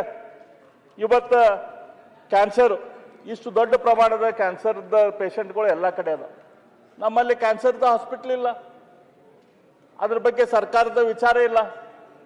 ಇದನ್ನು ನಾನು ಮಾಡ್ರಿ ಅಂಥೇಳಿ ನಾನು ಸರ್ಕಾರಕ್ಕೆ ಒತ್ತಾಯ ಮಾಡ್ತೇನೆ. ಮಾನ್ಯ ಅಧ್ಯಕ್ಷರೇ, ಉಪಾಧ್ಯಕ್ಷರೇ, ತಮಗೆ ಗೊತ್ತೈತಿ ನಮ್ಮ ಧಾರವಾಡದಲ್ಲಿ ಒಂದು ಡಿಮಾನ್ಸ್ ಐತಿ, ಬೆಂಗಳೂರಲ್ಲಿ ನಿಮಾನ್ಸ್ ಐತಿ. ಧಾರವಾಡ ಡಿಮಾನ್ಸ್ ಶುರುವಾಗಿದ್ದು ಯಾವಾಗ? 1845ರಲ್ಲಿ ಶುರು ಆಯಿತು ನಮ್ಮ ಧಾರವಾಡದ ಡಿಮಾನ್ಸ್. ಧಾರವಾಡ ಲುನಾಟಿಕ್ ಅಸೈಲಮ್ ಅಂತೇಳಿ 1845ರಲ್ಲಿ ಬ್ರಿಟಿಷ್ ಸರ್ಕಾರದವರು ಶುರು ಮಾಡಿದರು. ಬೆಂಗಳೂರಲ್ಲಿ ಶುರು ಮಾಡಿದ್ರು ದ ಬೆಂಗಳೂರು ಲುನಾಟಿಕ್ ಅಸೈಲಮ್ ಅಂತ. ಅದು 1847ರಲ್ಲಿ, ಅಂದ್ರೆ ನಮ್ಮ ಧಾರವಾಡದ ಹುಚ್ಚರ ಆಸ್ಪತ್ರೆ ಶುರುವಾಗಿ 2 ವರ್ಷದ ನಂತರ ಬೆಂಗಳೂರಲ್ಲಿ ಹುಚ್ಚರ ಆಸ್ಪತ್ರೆ ಶುರು ಆಯಿತು. ಇವತ್ತು ಬೆಂಗಳೂರಿನ ಹುಚ್ಚರ ಆಸ್ಪತ್ರೆಗೆ ಏನಂತ ಕರೀತಾರೆ? ನಿಮಾನ್ಸ್ ಅಂತ ಕರೀತಾರೆ. ಅಲ್ಲಿರುವಂಥ ಬಜೆಟ್ ಎಷ್ಟು? 8,200 ಕೋಟಿ ರೂಪಾಯಿ ಬಜೆಟ್. ನಮ್ಮ ಧಾರವಾಡದ ಡಿಮಾನ್ಸಿಗೆ ಇರುವಂಥ ಬಜೆಟ್ ಎಷ್ಟು? 22 ಕೋಟಿ ರೂಪಾಯಿ ಬಜೆಟ್. ನಮ್ಮ ಧಾರವಾಡದ ಅದು ಆಸ್ಪತ್ರೆ ಹುಚ್ಚರ ಆಸ್ಪತ್ರೆ ಆಗೇ ಉಳಿತು, ಬೆಂಗಳೂರಿನ ಆಸ್ಪತ್ರೆ ನಿಮಾನ್ಸ್ ಆಗಿ ಹೋಯ್ತು. ಇವತ್ತು ದೊಡ್ಡ ಇನ್ಸ್ಟಿಟ್ಯೂಟ್ ಆಗಿ ಬೆಂಗಳೂರಿನ ನಿಮಾನ್ಸ್ ಬೆಳೆದೈತೆ. ನಮಗೆ ಯಾಕೆ ಇಲ್ಲಪ್ಪ ಈಗ ನಿಮಾನ್ಸದ ಇಲ್ಲಿ ಬ್ರಾಂಚು, ನಮಗೆ ಯಾಕೆ ನಿಮಾನ್ಸ್ ಟೈಪ್ ಫೆಸಿಲಿಟೀಸ್ ಇಲ್ಲಿ ಡೆವಲಪ್ಮೆಂಟ್ ಆಗಬಾರ್ದು ಹುಬ್ಬಳ್ಳಿಯಲ್ಲಿ? ಇದಾಗಬೇಕಲ್ಲ. ಇವರು ತಮ್ಮ ಪ್ರಣಾಳಿಕೆಯಲ್ಲಿ ಬರೆದಿದ್ದಾರೆ, ಅದ್ರ ಪ್ರಕಾರ ಮಾಡಲಿ. ಈ ಒತ್ತಾಯವನ್ನು ನಾನು ಮಾನ್ಯ ಅಧ್ಯಕ್ಷರೇ ತಮ್ಮ ಮೂಲಕ ನಾನು ಸರ್ಕಾರಕ್ಕೆ ಮಾಡೋಕ್ಕೆ ಇಚ್ಛೆ ಪಡ್ತೇನೆ. ಅದೇ ರೀತಿ ನಾವು ಇಂಡಸ್ಟ್ರಿ ತೊಗೊಂಡಿವಿ ಅಂತಂದ್ರೆ, ಇಂಡಸ್ಟ್ರಿ ತೊಗೊಂಡ್ರೆ ಇಲ್ಲಿ ಬರೆದಿದ್ರು ಸುಮಾರು ಈ ಭಾಗದ ಗಡಿ ಭಾಗದ ಇಂಡಸ್ಟ್ರಿಗಳನ್ನ ಡೆವಲಪ್ ಮಾಡೋಕ್ಕೆ 5,000 ಕೋಟಿ ರೂಪಾಯಿ ನಿಗದಿ ಮಾಡ್ತೇವೆ ಅಂತೇಳಿ. ಎಲ್ಲೈತಿ ಇದು 5,000 ಕೋಟಿ ರೂಪಾಯಿ? ಇಲ್ಲ. ಮೊನ್ನೆ ನಾನು ಪೇಪರ್ದಲ್ಲಿ ಸುಮಾರು ಒಂದು 2-3 ತಿಂಗಳಿಂದ ನಾನು ನೋಡ್ತಾ ಇದ್ದೆ, ಸೆಮಿ ಕಂಡಕ್ಟರ್ ಪಾರ್ಕ್ ಆಗ್ತಾ ಇದೆ ಕರ್ನಾಟಕದಲ್ಲಿ ಅಂತ. ಅದು ಎಲ್ಲಿ? ಕೋಲಾರದಲ್ಲಿ. ಈಗ ದೇವನಹಳ್ಳಿ ಏರ್ಪೋರ್ಟ್ ಮಾಡಿದ್ರು, ಅದನ್ನು ಆಂಧ್ರ ಬಾರ್ಡರ್ದಾಗ ಮಾಡಿದ್ರು. ಎಲೆಕ್ಟ್ರಾನಿಕ್ ಸಿಟಿ ಮಾಡಿದ್ರು, ಅದು ತಮಿಳ್ನಾಡು ಬಾರ್ಡರ್ದಾಗ ಮಾಡಿದ್ರು. ಅದಾದ್ಮೇಲೆ ನಮ್ದು ಪೂರ್ತಿ ಎಲೆಕ್ಟ್ರಾನಿಕ್ ಸಿಟಿ, ನಮ್ದು IT ಕಾರಿಡಾರ್ ಡೆವಲಪ್ ಆಗಿದ್ದು ಆಂಧ್ರ ಮತ್ತು ತಮಿಳ್ನಾಡಿನ ಬಾರ್ಡರ್ದಲ್ಲಿ. ಇವತ್ತು ಸೆಮಿ ಕಂಡಕ್ಟರ್ ಪಾರ್ಕ್ ಕೂಡ ನಮ್ಮ ಮಂತ್ರಿಗಳದಾರ, ಪ್ರಿಯಾಂಕ ಖರ್ಗೆ ಅವರು, ನಮ್ಮವರು, ನಮ್ಮ ಭಾಗದವರು. ಅವರಾದರೂ ಇದಕ್ಕೆ ಮತ್ತು ಶಕ್ತಿವಂತರು, ಅವರಾದರೂ ಕಾಳಜಿ ತಗೊಂಡು ಇದಕ್ಕೆ ಮಾಡಬೇಕು ಅಂತೇಳಿ ನಮ್ಮ ಅಪೇಕ್ಷೆ. ಸೆಮಿ ಕಂಡಕ್ಟರ್ ಹೊಸದಾಗಿ ಹಾರ್ಡ್ವೇರ್ ಇಂಡಸ್ಟ್ರಿ ನಮ್ಮಲ್ಲಿ ಬರಬೇಕಲ್ಲ. ನಾನು ಹೋದ ಸತ್ತೇನು ಕೂಡ ಹೇಳಿದ್ದೆ, ಮಾನ್ಯ ಅಧ್ಯಕ್ಷರೇ, ನಮ್ಮಲ್ಲಿ ಉದ್ಯೋಗ ಮೇಳ ಮಾಡಿದ್ರೆ, ಬೆಂಗಳೂರಿಂದ ಉದ್ಯೋಗ ಮೇಳಕ್ಕೆ ಬಂದ್ರೆ ಜನ, ಅವ್ಗೆ ಕೇಳಿದ್ರೆ 50,000 ಜನ ಬೇಕು ನನಗೆ ರಿಕ್ರೂಟ್ಮೆಂಟಿಗೆ ಬೇಕಂತ ಹೇಳಿದ್ರೆ 50,000 ಜನ ರಿಕ್ರೂಟ್ಮೆಂಟಿಗೆ ನಾನು ತೊಗೊತೇನೆ ಅಂತ ಹೇಳಿ. ಎಲ್ಲಿಗಂತಂದ್ರೆ ಬೆಂಗಳೂರು ಹತ್ರ ಫ್ಯಾಕ್ಟ್ರಿಗೆ. ನಮ್ಮಲ್ಲಿ ನೀವು ಗೊತ್ತೈತಿ, ಒಂದು ಹುಡುಗಿಗೆ ನಾವು ನೌಕರಿ ಕೊಡ್ಸೋಕ್ಕಾಗೋದಿಲ್ಲ, ಅಂಥ ಪರಿಸ್ಥಿತಿ ಉತ್ತರ ಕರ್ನಾಟಕದ ಪರಿಸ್ಥಿತಿ ಐತಿ. ಆದ್ರೆ ಅಲ್ಲಿ 50,000 ಒಂದ ಫ್ಯಾಕ್ಟ್ರಿ ಒಳಗೆ ಎಂಪ್ಲಾಯ್ಮೆಂಟ್ ಕೊಡ್ತಿದ್ದಾರೆ, ನಮ್ಮಲ್ಲಿ ಕೊಡ್ತಾ ಇಲ್ಲ. ಇದಕ್ಕೈತಲ್ಲ ನಾನು ಮಾನ್ಯ ಸರ್ಕಾರಕ್ಕೆ ವಿನಂತಿ ಮಾಡ್ಕೊತೀನಿ, ಇಂಡಸ್ಟ್ರಿ ಬಗ್ಗೆ ತಾವು ಗಮನವನ್ನು ಹರಿಸ್ರಿ. ಇಲ್ಲಿ FMCG ಕ್ಲಸ್ಟರ್ ನಮ್ಮ ಸರ್ಕಾರ ಇದ್ದಾಗ ಸ್ಯಾಂಕ್ಷನ್ ಮಾಡಿತ್ತು, ಬೊಮ್ಮಾಯಿಯವರು ಇದ್ದಾಗ. ಅದು FMCG ಕ್ಲಸ್ಟರ್ ಇನ್ನೂ ತನಕ ಟೇಕ್ ಆಫ್ ಆಗಲಿಲ್ಲ. ಸ್ಪೆಷಲ್ ಇನ್ಸೆಂಟಿವ್ ಝೋನ್ ನಮ್ಮ ಧಾರವಾಡ ಮತ್ತು ಬೆಳಗಾಮದ ನಡುವೆ ಸ್ಪೆಷಲ್ ಇನ್ವೆಸ್ಟ್ಮೆಂಟ್ ಝೋನ್ ಮಾಡಿದ್ದು. ಆ special investment zone take off ಆಗಿಲ್ಲ. ಅದೇ ರೀತಿ ಮುಂಬೈ ಚೆನ್ನೈ ಇಂಡಸ್ಟ್ರಿಯಲ್ ಕಾರಿಡಾರ್, ಇಲ್ಲೇ ಜಾಗ ಕೂಡ ಐಡೆಂಟಿಫೈ ಮಾಡಿದ್ದೇವೆ. ಇನ್ನೂ ಕೂಡ ಒಂದು ಇಂಡಸ್ಟ್ರಿ ಅಲ್ಲೇ ಬಂದಿಲ್ಲ. ನಮ್ಮ ಮಿತ್ರರಾದ ಪ್ರಿಯಾಂಕ ಖರ್ಗೆ ಅವರು ನಮ್ಮ ಹುಬ್ಬಳ್ಳಿಗೆ ಬಂದು ಪ್ರಾಮಿಸ್ ಮಾಡಿದ್ರು, ಅವರು ಪ್ಲಗ್ ಆ್ಯಂಡ್ ಪ್ಲೇ ಮಾಡುವಂಥ ಒಂದು ಹಾರ್ಡ್ವೇರ್ ಇಂಡಸ್ಟ್ರಿಯಲ್ ಪಾರ್ಕ್ ನಾನು ಮಾಡ್ತೇನೆ ಹುಬ್ಬಳ್ಳಿಯಲ್ಲಿ ಅಂತೇಳಿ. ಈಗ 2.5 ವರ್ಷ ಆಯಿತು, ಇನ್ನೂ ತನಕ ನಮ್ಮಲ್ಲಿ ಆ plug and play industrial park ಶುರುವಾಗಿಲ್ಲ. ಒಂದು ದೊಡ್ಡದು ITPL ಏನು ಬೆಂಗಳೂರಲ್ಲಿ ಇದೆ, ಆ ಟೈಪ್ ಸುಮಾರು 10 lakh square feet 20 lakh square feet ಒಂದು ದೊಡ್ಡ ಬಿಲ್ಡಿಂಗ್ ಮಾಡಿ ಅಲ್ಲೆಲ್ಲ ಇನ್ಫ್ರಾಸ್ಟ್ರಕ್ಚರ್ ತಯಾರು ಮಾಡಿ ಅವ್ರಿಗೆ ಇನ್ಸೆಂಟಿವ್ ಕೊಟ್ಟರೆ ಈ ಉತ್ತರ ಭಾಗಕ್ಕೆ ಕರ್ನಾಟಕಕ್ಕೆ ಯಾವ ಇಂಡಸ್ಟ್ರಿಗಳು ಬರ್ತಾವೆ. ಆ ರೀತಿ ಯಾವುದೇ ಇನ್ಫ್ರಾಸ್ಟ್ರಕ್ಚರ್ ನಾವು ಕ್ರಿಯೇಟ್ ಮಾಡ್ದೆ, ಯಾವುದೇ ಸ್ಪೆಷಲ್ ಇನ್ಸೆಂಟಿವ್ಸ್ ಕೊಡಲೆ, ಯಾವುದೇ ರೀತಿಯ ಅವ್ರಿಗೆ ಬರಲಿಕ್ಕೆ ನಾವು ಆಕರ್ಷಣೆ ಮಾಡಲಿಲ್ಲ ಅಂತಂದ್ರೆ ಯಾರು ಉತ್ತರ ಕರ್ನಾಟಕಕ್ಕೆ ಬರ್ತಾರೆ? ಉಪನಾಯಕರೇ, ಯಾಕೆ ಬರಬೇಕು? ಯಾರು ಬರುವುದಿಲ್ಲ. If you can yield for a minute. ಮಾನ್ಯ ಮಾನ್ಯ ಅಧ್ಯಕ್ಷರೇ, ಪಕ್ಕದಲ್ಲಿ ಅಶ್ವಥ್ ನಾರಾಯಣ್ ಸಾಹೇಬರು ಕೂಡ ಕೂತಿದ್ದಾರೆ, ಅರವಿಂದ್ ಅವ್ರ ಪಕ್ಕದಲ್ಲಿ. ನಮ್ಮ ಸರ್ಕಾರ, ಯಾವುದೇ ಪಕ್ಷದ ಸರ್ಕಾರ ಬಂದರೂ ಕೂಡ ಬಂಡವಾಳ ಯಾವಾಗಲೂ ಕೂಡ ಬೆಂಗಳೂರು ಹೊರಗಡೆ ಹೋಗ್ಬೇಕಂತಲೇ ನಮ್ಮದೆಲ್ಲರದು ಪ್ರಾಮಾಣಿಕ ಪ್ರಯತ್ನ ಇರೋದು. ಬಿಯಾಂಡ್ ಬೆಂಗಳೂರು ಅಂತ ನಾವು ಪಾಲಿಸಿ ಮಾಡಿದ್ದೀವಿ. ಅದನ್ನು ಮುಂದುವರಿಸ್ತಾ ಲೀಪ್ ಅಂತ ಒಂದು ಪ್ರೋಗ್ರಾಮು ಕಳೆದ ಬಜೆಟ್ ಘೋಷಣೆಯಲ್ಲಿ ಅನೌನ್ಸ್ ಮಾಡಿದ್ವಿ, ಲೋಕಲ್ ಎಕನಾಮಿಕ್ ಆಕ್ಸಿಲರೇಷನ್ ಪ್ರೋಗ್ರಾಮ್. ಮುಂಚೆ ಏನಾಗ್ತಾಯಿತ್ತು ಅಧ್ಯಕ್ಷರೇ, ಬಂಡವಾಳ ಎಲ್ಲಿ ಪ್ರತಿಭೆ ಇರ್ತಾ ಇತ್ತು ಅಲ್ಲಿ ಹೋಗ್ತಾ ಇತ್ತು. ಈಗ ನಾವು ಏನು ಮಾಡ್ತಾ ಇದ್ದೀವಿ, ಪ್ರತಿಭೆ ಎಲ್ಲಿದೆ ಅಲ್ಲಿ ಬಂಡವಾಳ ಬರಬೇಕು ಅಂದ್ಬಿಟ್ಟು ನಾವು ಮಾಡ್ತಾ ಇದ್ದೀವಿ. Hubli, Belagavi, Dharwad, Arvindji, we have considered it as a cluster. Manipal, Udupi, Mangaluru cluster, Bangalore rural and up to Mysuru corridor, Kalaburagi, Bellari. Sir, ಈಗ ಹೋದ ವರ್ಷ ನಾನು ಮಾತು ಕೊಟ್ಟಂಗೆ IIT ಧಾರವಾಡ ಮತ್ತು IIIT ಧಾರವಾಡನಲ್ಲಿ quantum and AI both have been sanction and it is working. We have spend more than 100 crores for this sir. ಅದು ಹೊರತುಪಡಿಸಿ ಮಂಗಳೂರಿನಲ್ಲಿ 3.5 ಲಕ್ಷ ಸ್ಕ್ವೇರ್ ಫೀಟ್ನಲ್ಲಿ ನಾವು ಈಗ ಒಂದು IT ಪಾರ್ಕ್ ಮಾಡ್ತಾ ಇದ್ದೀವಿ, ಕಲಬುರ್ಗಿನಲ್ಲಿ ಮಾಡ್ತಾ ಇದ್ದೀವಿ. ಇನ್ಕ್ಯುಬೇಷನ್ ಆಕ್ಸಿಲರೇಟರ್ಸ್ ನಿಮ್ಗೆ ಗೊತ್ತಿದೆ ಅದು how it works along with the local ecosystem. ಇದು 1 ವರ್ಷದಿಂದ ನಡ್ಕೊಂಡು ಬಂದಿದೆ ಅಧ್ಯಕ್ಷರೇ. ನಿಮಗೆ ಎಷ್ಟು ನನ್ನ ಡೇಟಾ ಬಿಟ್ಬಿಡಿ, ಕೇಂದ್ರ ಸರ್ಕಾರದ ಡೇಟಾ ಪ್ರಕಾರ STPI software technology parks data ಪ್ರಕಾರ ಮೈಸೂರಿಂದ ಇವಾಗ ಸುಮಾರು 5,500 ರಿಂದ 6,000 ಕೋಟಿ ರೂಪಾಯಿ IT ರಫ್ತಾಗ್ತಾ ಇದೆ. ಹುಬ್ಬಳ್ಳಿ ಬೆಳಗಾಂ ಧಾರವಾಡ ಈ ಕ್ಲಸ್ಟರಿಂದ ಸುಮಾರು 4,500 ಕೋಟಿ ರೂಪಾಯಿ ರಫ್ತಾಗ್ತಾ ಇದೆ. ಮೈಸೂರಿಂದ 3,500 ಆಗ್ತಾ ಇದೆ. So based on talent, based on demography, based on the ecosystem ನಾವು ಇದನ್ನು ಉತ್ತೇಜನ ನೀಡ್ತಾ ಇದ್ದೀವಿ. ಉದಾಹರಣೆ ಬೆಳಗಾಂನಲ್ಲಿ ಸರ್, ಇಲ್ಲಿ ಮ್ಯಾನುಫ್ಯಾಕ್ಚರಿಂಗಿಗೆ ಸ್ಕೋಪ್ ಇದೆ. ಇವಾಗ ಆ್ಯಪಲ್ ಫೋನ್ಗಳಲ್ಲಿ ಕೆಲವು ಮೈಕ್ರೋ ಕಾಂಪೊನೆಂಟ್ಸ್ ಏನು ಹೋಗ್ತವೆ, ಅದು ಬೆಳಗಾವಿನಲ್ಲಿ ತಯಾರಾಗ್ತಾ ಇದೆ. EV ಕ್ಲಸ್ಟರ್ ಮಾಡಬೇಕು ಅಂತ ನಾವು ಇಲ್ಲಿ ಉದ್ದೇಶದಿಂದ ಇಲ್ಲಿ ಆಗಲೇ ಸ್ಟೇಕ್ ಹೋಲ್ಡರ್ಸ್ ಜೊತೆ ಮಾತನಾಡ್ತಾ ಇದ್ದೀವಿ. It will take time.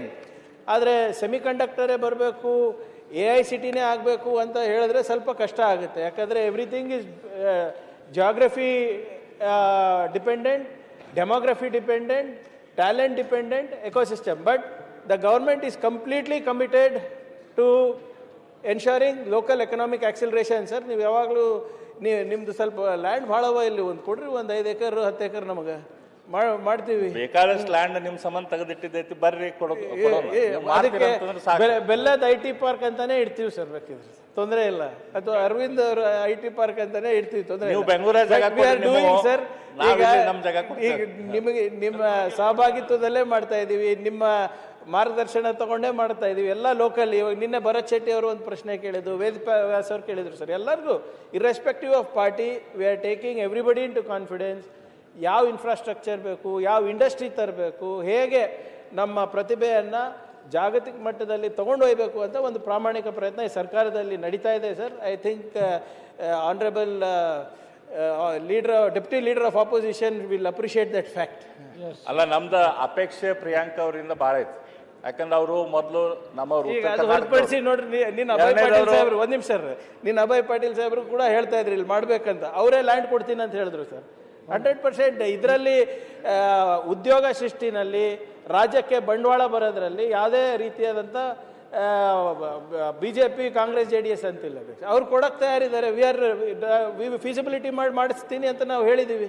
ಅಲ್ಲಿ ಮಂಗಳೂರಿನಲ್ಲಿ ಕೂಡ ಅದೇ ಹಾಗೆ ನಡೆಸ್ತಾ ಇದ್ದೀವಿ ಅಧ್ಯಕ್ಷರೇ. So as long as we are generating employment, ನಮ್ಮ ಯುವಕರ ಭವಿಷ್ಯವನ್ನು ನಿರ್ಮಾಣ ಮಾಡೋದ್ರಲ್ಲಿ ಎಲ್ಲರೂ ಜೊತೆಗೆ ಮಾಡೋಣ ಅಂತ ಅಷ್ಟೇ ಹೇಳ್ತಾರೆ.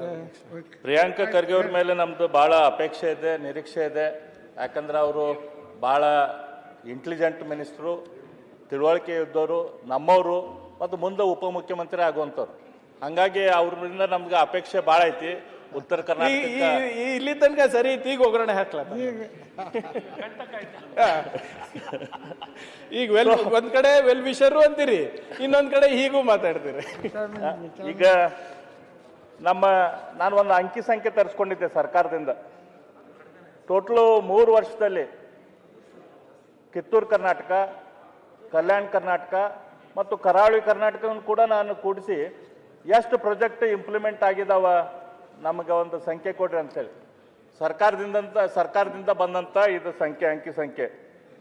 ಟೋಟಲ್ ಇಂಪ್ಲಿಮೆಂಟ್ ಆದಂಥ ಪ್ರಾಜೆಕ್ಟ್ಗಳು ಮಾನ್ಯ ಅಧ್ಯಕ್ಷರೇ, ಉಪಾಧ್ಯಕ್ಷರೇ, ಈ ನಮ್ಮ ಉತ್ತರ ಕರ್ನಾಟಕ, ಕರಾವಳಿ, ಕಲ್ಯಾಣ ಕರ್ನಾಟಕ ಎಲ್ಲ ಕೂಡಿ 1891 ಲಕ್ಷ, ಅಂದ್ರೆ 1891 ಕೋಟಿ.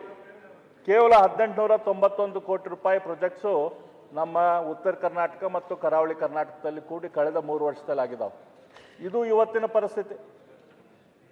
ಕೇವಲ 1891 ಇದು, ಅದಕ್ಕೆ ಎಂಪ್ಲಾಯ್ಮೆಂಟ್ ಜನರೇಟ್ ಆಗಿದ್ದು, ಹೊಸ ಎಂಪ್ಲಾಯ್ಮೆಂಟ್ ಜನರೇಟ್ ಆಗಿದ್ದು ಕೇವಲ 580 ಸಂಖ್ಯೆ. ಇದು ನಮ್ಮ ರಾಜ್ಯ ಸರ್ಕಾರ ಕೊಟ್ಟಂಥ ಅಂಕಿ ಸಂಖ್ಯೆ. ಈ ಪರಿಸ್ಥಿತಿ ಇವತ್ತು ಉತ್ತರ ಕರ್ನಾಟಕದ್ದು ಇಂಡಸ್ಟ್ರಿ ಬಗ್ಗೆ ಐತಿ. ನಮ್ಮ ಬಳ್ಳಾರಿಯಲ್ಲಿ ಒಂದು ಆಧುನಿಕ ಪಾರ್ಕ್ ಮಾಡ್ತೇವೆ, ಅಪರಲ್ ಪಾರ್ಕ್ ಮಾಡ್ತೇವೆ, 5,000 ಕೋಟಿ ರೂಪಾಯಿ ಕೊಡ್ತೇವೆ ಅಂತ ಹೇಳಿದ್ದು. ಆ 5,000 ಕೋಟಿ ಯಾವುದೋ ಸುಳಿವನ್ನು ಕೂಡ ಬಳ್ಳಾರಿಗೆ ಇನ್ನೂ ತನಕ ಕೊಟ್ಟಿಲ್ಲ. ನಿಜವಾಗಿ ಅಪರಲ್ ಪಾರ್ಕ್ ಇನ್ನೊಂದು ಆಗಬೇಕಾಗಿದ್ದು ನಮ್ಮ ಮಾಲಿಂಗ್ಪುರ ರಬಕವಿ ಏರಿಯಾದಲ್ಲಿ. ಎಲ್ಲ ನೇಕಾರ ಇರುವಂಥದ್ದು ಅಪ್ರಲ್ ರಿಲೇಟೆಡ್ ಇಂಡಸ್ಟ್ರಿ ಹಿಸ್ಟಾರಿಕಲಿ ಹಿಂದಿನ ಕಾಲದಿಂದ ಇದ್ದಿದ್ದು ನಮ್ಮ ಇಳಕಲ್ಲು ಮತ್ತು ಮಾಲಿಂಗ್ಪುರ ರಬಕವಿಯಲ್ಲಿ. ಅಲ್ಲಿ ಒಂದು ಇಂಡಸ್ಟ್ರಿಯಲ್ ಪಾರ್ಕ್ ಆಗಲಿ ಅಪ್ರಲ್ದು, ಅದ್ರ ಬಗ್ಗೆ ಸರ್ಕಾರದ ಗಮನ ಸೆಳೆಸ್ಬೇಕು. ಅಲ್ಲಿ ಮಾಡಿದ್ರಂತಂದ್ರೆ ಇವತ್ತೇನು ಕೊಯಮತ್ತೂರು ಹತ್ತಿರ ಹೆಂಗೆ ಅಪರಲ್ ಪಾರ್ಕ್ ದೊಡ್ಡ ಪ್ರಮಾಣದಲ್ಲಿ ಡೆವಲಪ್ ಆಗೈತಿ, ಆ ರೀತಿ ಅಪರಲ್ ಪಾರ್ಕ್ ಇಲ್ಲಿ ನಮ್ಮನ್ನ ಡೆವಲಪ್ಮೆಂಟ್ ಆಗಕ್ಕೆ ಸಾಧ್ಯ ಆಗ್ತೈತಿ. ಅದ್ರ ಬಗ್ಗೆ ಸರ್ಕಾರ ಗಮನ ಹರಿಸ್ಬೇಕು ಅಂತ ನಾನು ನೋಡ್ತಾ ಇದ್ದೇನೆ. ಇವತ್ತಿಲ್ಲೇ ನಮ್ಮ ಸಾರಿಗೆ ಸಚಿವರಾದ ರಾಮಲಿಂಗಾರೆಡ್ಡಿ ಅವರು ಇದ್ದಾರೆ. ಅವರು ಕೊಟ್ಟಂತ ಮಲ್ಕೊಂಡಾರನ ರಾಮಲಿಂಗಾರೆಡ್ಡಿ ಅವರು ಯೋಚನೆ ಮಾಡ್ತಿದ್ದಾರೆ, ದೇಶದ ಬಗ್ಗೆ ಯೋಚನೆ ಮಾಡ್ತಿದ್ದಾರೆ. ಇವತ್ತು ಅವ್ರದ್ದು ನಮ್ಮ ಪ್ರಣಾಳಿಕೆಯಲ್ಲಿ ರಾಮಲಿಂಗಾರೆಡ್ಡಿ ಅವರು KSRTCಗೆ ಸುಮಾರು 15,000 ಹೆಚ್ಚು ಬಸ್ಸುಗಳನ್ನು ಕೊಡ್ತೀವಿ ಅಂತ, 15,000 ಸಂಖ್ಯೆಯನ್ನು ಕೊಡ್ತೀವಿ ಬಸ್ಸುಗಳ ಸಂಖ್ಯೆ ಅಂತ ಹೇಳಿದ್ರು. ನಾನು ನೋಡ್ತಾ ಇದ್ದೆ ಎಷ್ಟು ಹೊಸ ಬಸ್ಸುಗಳನ್ನು ಕೊಟ್ಟಿದ್ದೀರಿ ನಮ್ಮ KSRTCಗೆ ಅಂತೇಳಿ. ನಮ್ಮ KSRTC ಇದ್ದಂಥ ಬಸ್ಸುಗಳಲ್ಲಿ 637 ಬಸ್ ಸ್ಕ್ರ್ಯಾಪ್ ಆಗಿದ್ವು ಈಗ ಲಾಸ್ಟ್ 3 ವರ್ಷದಲ್ಲಿ. ನೀವು ಹೊಸದು ಕೊಟ್ಟಿದ್ದು 867 ಬಸ್, ಅಂದರೆ ಎರಡು ಕೂಡಿ ಒಂದು 200 ಬಸ್, 200 ಚಿಲ್ಲರ ಬಸ್ ಹೊಸದಾಗಿ ಬಸ್ ಕೊಟ್ಟಿರಿ. ಇವತ್ತು ಶಕ್ತಿ ಯೋಜನೆ ಮಾಡೋದ್ರ ಮೂಲಕ ಜನರಿಗೆ ಇಷ್ಟು ಬಸ್ಸಿನ ಡಿಮಾಂಡ್ ಆಗಿದೆ. ನೀವು 15,000 ಬಸ್ಸು KSRTC ಕೊಡ್ತೇವೆ ಅಂದವರು ಬರೀ 200-250 ಬಸ್, ಇದ್ರಾಗೂ ಕೂಡ ಕೇಂದ್ರ ಸರ್ಕಾರದ ಸಹಾಯದಿಂದ ಬಂದಂಥ ಬಸ್ಸುಗಳಿವು. ಈಗ ಆದಂತರ ಹೆಂಗೆ ಬಸ್ಸು ಕೊಡ್ತೀವಿ ಅಂತ ಹೇಳಿರೋದು, ಈ ಸಲ ಮತ್ತೆ ಕೊಡ್ತೀವಿ. ಆಮೇಲೆ ಕಾರಣ ಏನಂದರೆ 19ರಿಂದ 23ವರೆಗೂ 4 ವರ್ಷದಲ್ಲಿ ಒಂದು ಬಸ್ಸು ತೊಗೊಂಡಿರಲಿಲ್ಲ, ಅದರಿಂದ ಈ ಗ್ಯಾಪ್ ಆಯಿತು. ಅಲ್ಲ ಸರ್, 2.5 ವರ್ಷ ಆಯ್ತು ಈಗ ಸರ್ಕಾರ ಅಧಿಕಾರಕ್ಕೆ ಬಂದು. ಇಲ್ಲಿ ತನಕ ನಾನೇನು ಬೇರೆದೇನು ಹೇಳ್ತಾ ಇಲ್ಲ, ಪ್ರಣಾಳಿಕೆ ಮೂಲಕನ ಹೇಳ್ತಾನೆ. ಪ್ರಣಾಳಿಕೆಯಲ್ಲಿ ಮಾಡಿದಂಥ ಪ್ರಾಮಿಸನ್ನು ನೀವು ಅದನ್ನು ನೆರವೇರಿಸ್ಕೊಡ್ರಿ ಜನರಿಗೆ ಅಂತೇಳಿ. ಇದಕ್ಕೆ ಒಂದು ಬರೀ 2,200 ಬಸ್ಸುಗಳು ಇಲ್ಲಿ ತನಕ ನೀವು ಕೊಟ್ಟಿರಿ. ಇದ್ರ ಬಗ್ಗೆ ತಾವು ಗಮನ ಹರಿಸ್ರಿ ಅಂಥೇಳಿ ನಾನು ಕೇಳ್ಕೊತಾ ಇದ್ದೇನೆ. ಅದ್ರ ನಂತರ ನಾನು ನೇರವಾಗಿ ನಮ್ಮ ಕಲ್ಯಾಣ ಕರ್ನಾಟಕದ ಬಗ್ಗೆ ನೀವೇನು ಪ್ರಾಮಿಸ್ ಮಾಡಿದ್ರಿ ಅದ್ರ ಬಗ್ಗೆ ನಾನು ಬರ್ತೇನೆ. ಕಲ್ಯಾಣ ಕರ್ನಾಟಕದ ಅಭಿವೃದ್ಧಿಗೆ ಪ್ರತಿ ವರ್ಷ 5,000 ಕೋಟಿ ಕೊಡ್ತೇವೆ ಅಂತ ಹೇಳಿದ್ರು. ಎಷ್ಟು ಮಾನ್ಯ ಅಧ್ಯಕ್ಷರು? 5,000 ಕೋಟಿ ರೂಪಾಯಿ. ಎಷ್ಟು ಕೊಟ್ಟರಿ ಇಲ್ಲಿ ತನಕ? ನಮ್ಮ ಇದರಲ್ಲಿ ಒಂದು ಅಂಕಿ ಸಂಖ್ಯೆ ನಾನು ಎಲ್ಲ ಸದನದ ಗಮನಕ್ಕೆ ತೆಗೆದುಕೊಂಡು ಬರೋಕೆ ಇಚ್ಛೆ ಪಡ್ತೇನೆ. ಮಾನ್ಯ ಪ್ರಿಯಾಂಕ ಖರ್ಗೆ ಅವರು ಮೊನ್ನೆ ನಮ್ಮ ಪ್ರಜಾವಾಣಿಯಲ್ಲಿ ಕೊಟ್ಟರು 31,000 ಕೋಟಿ ಉತ್ತರ ಕರ್ನಾಟಕಕ್ಕೆ ಮತ್ತು ಕಲ್ಯಾಣ ಕರ್ನಾಟಕಕ್ಕೆ ಖರ್ಚಾಗೈತಿ 2008ರಿಂದ ಇಲ್ಲಿ ತನಕ. ಅಂದ್ರೆ ನಂಜುಂಡಪ್ಪ ವರದಿ ಪ್ರಕಾರ ಕೆಲವು ತಾಲೂಕುಗಳಿಗೆ ವಿಶೇಷ ಅನುದಾನ ಕೊಟ್ಟಿದ್ದು ಮತ್ತು ಕಲ್ಯಾಣ ಕರ್ನಾಟಕದಲ್ಲಿ KKRDB ಮೂಲಕ ದುಡ್ಡು ಕೊಟ್ಟಂಥದ್ದು ಎಲ್ಲದೂ ಕೂಡಿ 31,000 ಕೊಟ್ಟೈತಿ. 31,000 ಕೋಟಿ ಎಲ್ಲಿ ಹೋಯ್ತು? ಅದರ ಅಭಿವೃದ್ಧಿ ಯಾಕಾಗಿಲ್ಲ ಅಂಥೇಳಿ ಅದ್ರ ಬಗ್ಗೆ ನಮ್ಮ ಮಾನ್ಯ ವಿರೋಧ ಪಕ್ಷದ ಧುರೀಣರು ಕೂಡ ಮಾತಾಡಿದ್ರು. ಇಷ್ಟು ದುಡ್ಡು ಹೆಂಗೆ ಅಭಿವೃದ್ಧಿ ಆಗಿದೆ, ಎಲ್ಲಿ ಖರ್ಚಾಗೈತಿ, ಎಲ್ಲಿ ಕಾಂಟ್ರಾಕ್ಟರ್ ಹೋಗೈತಿ, ಅದನ್ನು ವಿಚಾರ ಮಾಡ್ರಿ ಅಂತ. ಆದರೆ ಇದು 31,000 ಕೋಟಿ ಎಷ್ಟು ಅಮೌಂಟು? ನಾವು 2008ರಿಂದ 2025 ತನಕ ನಮ್ಮ ಕರ್ನಾಟಕ ರಾಜ್ಯದ ಬಜೆಟನ್ನು ಟೋಟಲ್ ಬಜೆಟ್ ಸೈಜ್ ನೋಡಿದ್ರೆ 35 ಲಕ್ಷ ಕೋಟಿಯ ಬಜೆಟ್ ಕರ್ನಾಟಕ ರಾಜ್ಯದ. 2008ರಿಂದ ಇಲ್ಲಿ ತನಕ ಅಂದಾಜು 35 ಲಕ್ಷ ಕೋಟಿ ಬಜೆಟ್. ಈ 35 ಲಕ್ಷ ಕೋಟಿ ಬಜೆಟ್ದಲ್ಲಿ 31,000 ಕೋಟಿ ರೂಪಾಯಿ ಈ ಉತ್ತರ ಕರ್ನಾಟಕಕ್ಕೆ, ಕಲ್ಯಾಣ ಕರ್ನಾಟಕಕ್ಕೆ ಕೊಟ್ರೆ 1%ಕಿಂತನೂ ಕಡಿಮೆ. ಮಾನ್ಯ ಅಧ್ಯಕ್ಷರೇ, 1%ಕಿಂತ ಕಡಿಮೆ ದುಡ್ಡು ಈ ಭಾಗಕ್ಕೆ ಕೊಟ್ಟೆ. ನಿಮ್ಗೆ ಇಷ್ಟು ದುಡ್ಡು ಕೊಟ್ಟೈತಿ, ಏನು ಅಭಿವೃದ್ಧಿ ಆಗ್ತೈತಿ? ಹೆಂಗೆ ಅಭಿವೃದ್ಧಿ ಆಗಕ್ಕೆ ಸಾಧ್ಯ? ಇಷ್ಟು ಕಡಿಮೆ ದುಡ್ಡದಲ್ಲಿ ಅಭಿವೃದ್ಧಿ ಆಗಕ್ಕೆ ಹೆಂಗೆ ಸಾಧ್ಯ? ಇದ್ರ ಬಗ್ಗೆ ಸರ್ಕಾರ ಗಮನದ ಲಕ್ಷ್ಯ ಕೊಡಬೇಕು. ನಮಗೈತಲ್ಲಿ ಕೊಡ್ತಿರುವಂಥ ದುಡ್ಡು ಎಷ್ಟು ದೊಡ್ಡ ಪ್ರಮಾಣದಲ್ಲಿ ನಾವು ಹಿಂದುಳಿದೇವಲ್ಲ, ಅದನ್ನು ಮುಂದೆ ಬರ್ಬೇಕಂತಂದ್ರೆ ಭಾಳ ದೊಡ್ಡ ಪ್ರಮಾಣದ ಶಕ್ತಿ ಬೇಕಾಗ್ತದೆ. ಇವತ್ತೊಂದು ರೈಲ್ವೆ ಓಡ್ತಾ ಇರ್ಬೇಕಾದ್ರೆ ಅದಕ್ಕೆ ಇನ್ನೊಂದು ಸ್ವಲ್ಪ ಸ್ಪೀಡ್ ಹೆಚ್ಚು ಮಾಡ್ಕೊಳಕ್ಕೆ ಅದಕ್ಕೆ ಭಾಳ ಶಕ್ತಿ ಬೇಕಾಗೋದಿಲ್ಲ. ಆದರೆ ನಿಂತಂಥ ರೈಲ್ವೆ ಹೋಗ್ಬೇಕಂತಂದ್ರೆ ಅದಕ್ಕೆ ಭಾಳ ಶಕ್ತಿ ಬೇಕಾಗ್ತದೆ. ಆ ರೀತಿ ಇವತ್ತು ಉತ್ತರ ಕರ್ನಾಟಕದ ಈ ಭಾಗಗಳು ಭಾಳ ನಿಂತು ಬಿಟ್ಟಾವು. ಇವನು ಹೋಗ್ಬೇಕಂತಂದ್ರೆ ಭಾಳ ದೊಡ್ಡ ಪ್ರಮಾಣದ ಶಕ್ತಿ ಸರ್ಕಾರದಿಂದ ಬೇಕಾಗ್ತೈತಿ.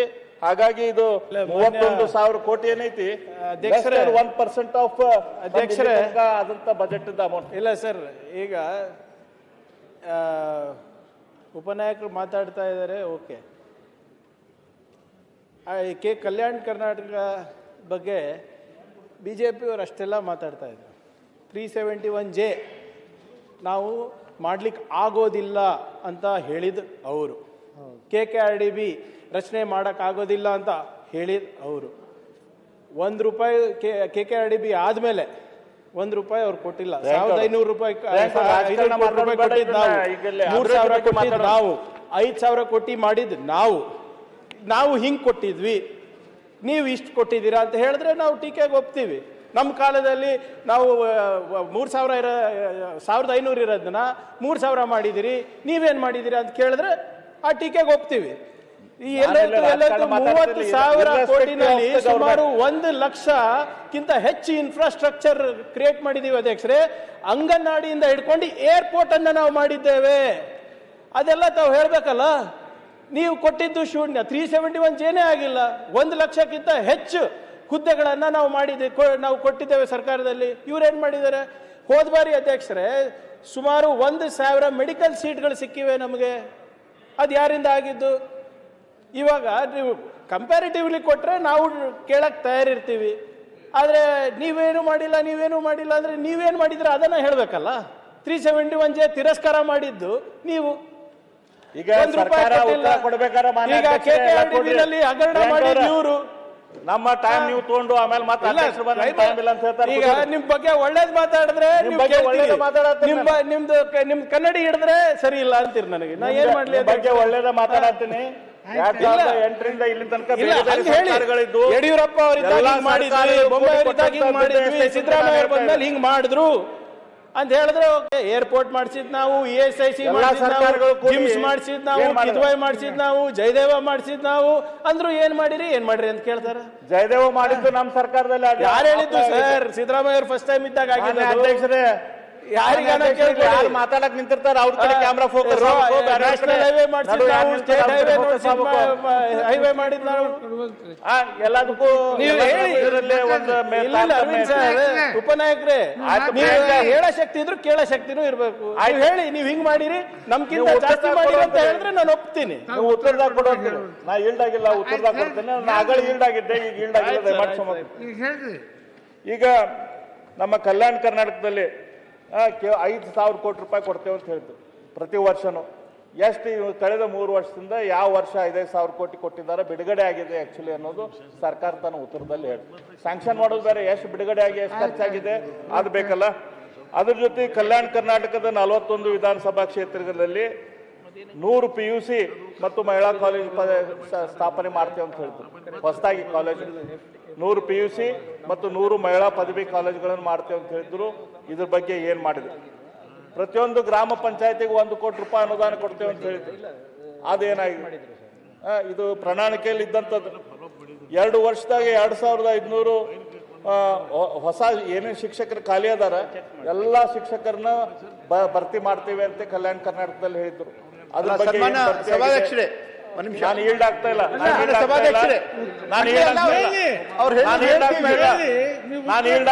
ಸರ್ಕಾರ ಉತ್ತರದಲ್ಲಿ ಕೊಡ್ಲಿ. ಅದೇ ರೀತಿ ನಾವು ಕಿತ್ತೂರು ಕರ್ನಾಟಕದ ಬಗ್ಗೆ ಹೇಳ್ತಾ ಇದಾರಲ್ಲ, ನಾವು ಕನ್ನಡ ಬಗ್ಗೆ ಹೇಳ್ತಾ ಇದ್ದಾರೆ. ನಾನು ಈಲ್ಡ್ ಆಗ್ತಾ ಇಲ್ಲ. ಸುಳ್ಳು ಹೇಳ್ದಂಗೆ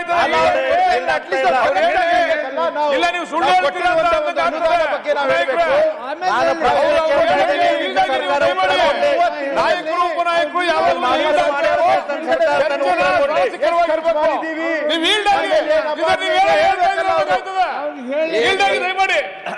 ಈಗ ಕಿತ್ತೂರು ಕರ್ನಾಟಕದ ಬಗ್ಗೆ ಮಾನ್ಯ ಅಧ್ಯಕ್ಷ ಪ್ರಾರಂಭ ಮಾಡಿದವಲ್ಲ ಯಡಿಯೂರಪ್ಪ. ಅಲ್ಲ ಅವರು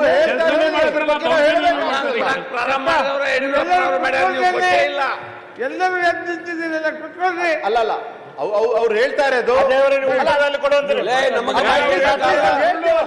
ನಾನು ಕರ್ನಾಟಕ ಪ್ರಾರಂಭ ಮಾಡಿದವರು ಯಡಿಯೂರಪ್ಪ ಅವ್ರಿ. ನೀವೆಲ್ಲಿ ಕೊಟ್ಟಿದ್ದೀರಿ? ನೀವು ಅನ್ಕೊಂಡಂಗೆ ಈಗ ಕಿತ್ತೂರು ಕರ್ನಾಟಕದ ಬಗ್ಗೆ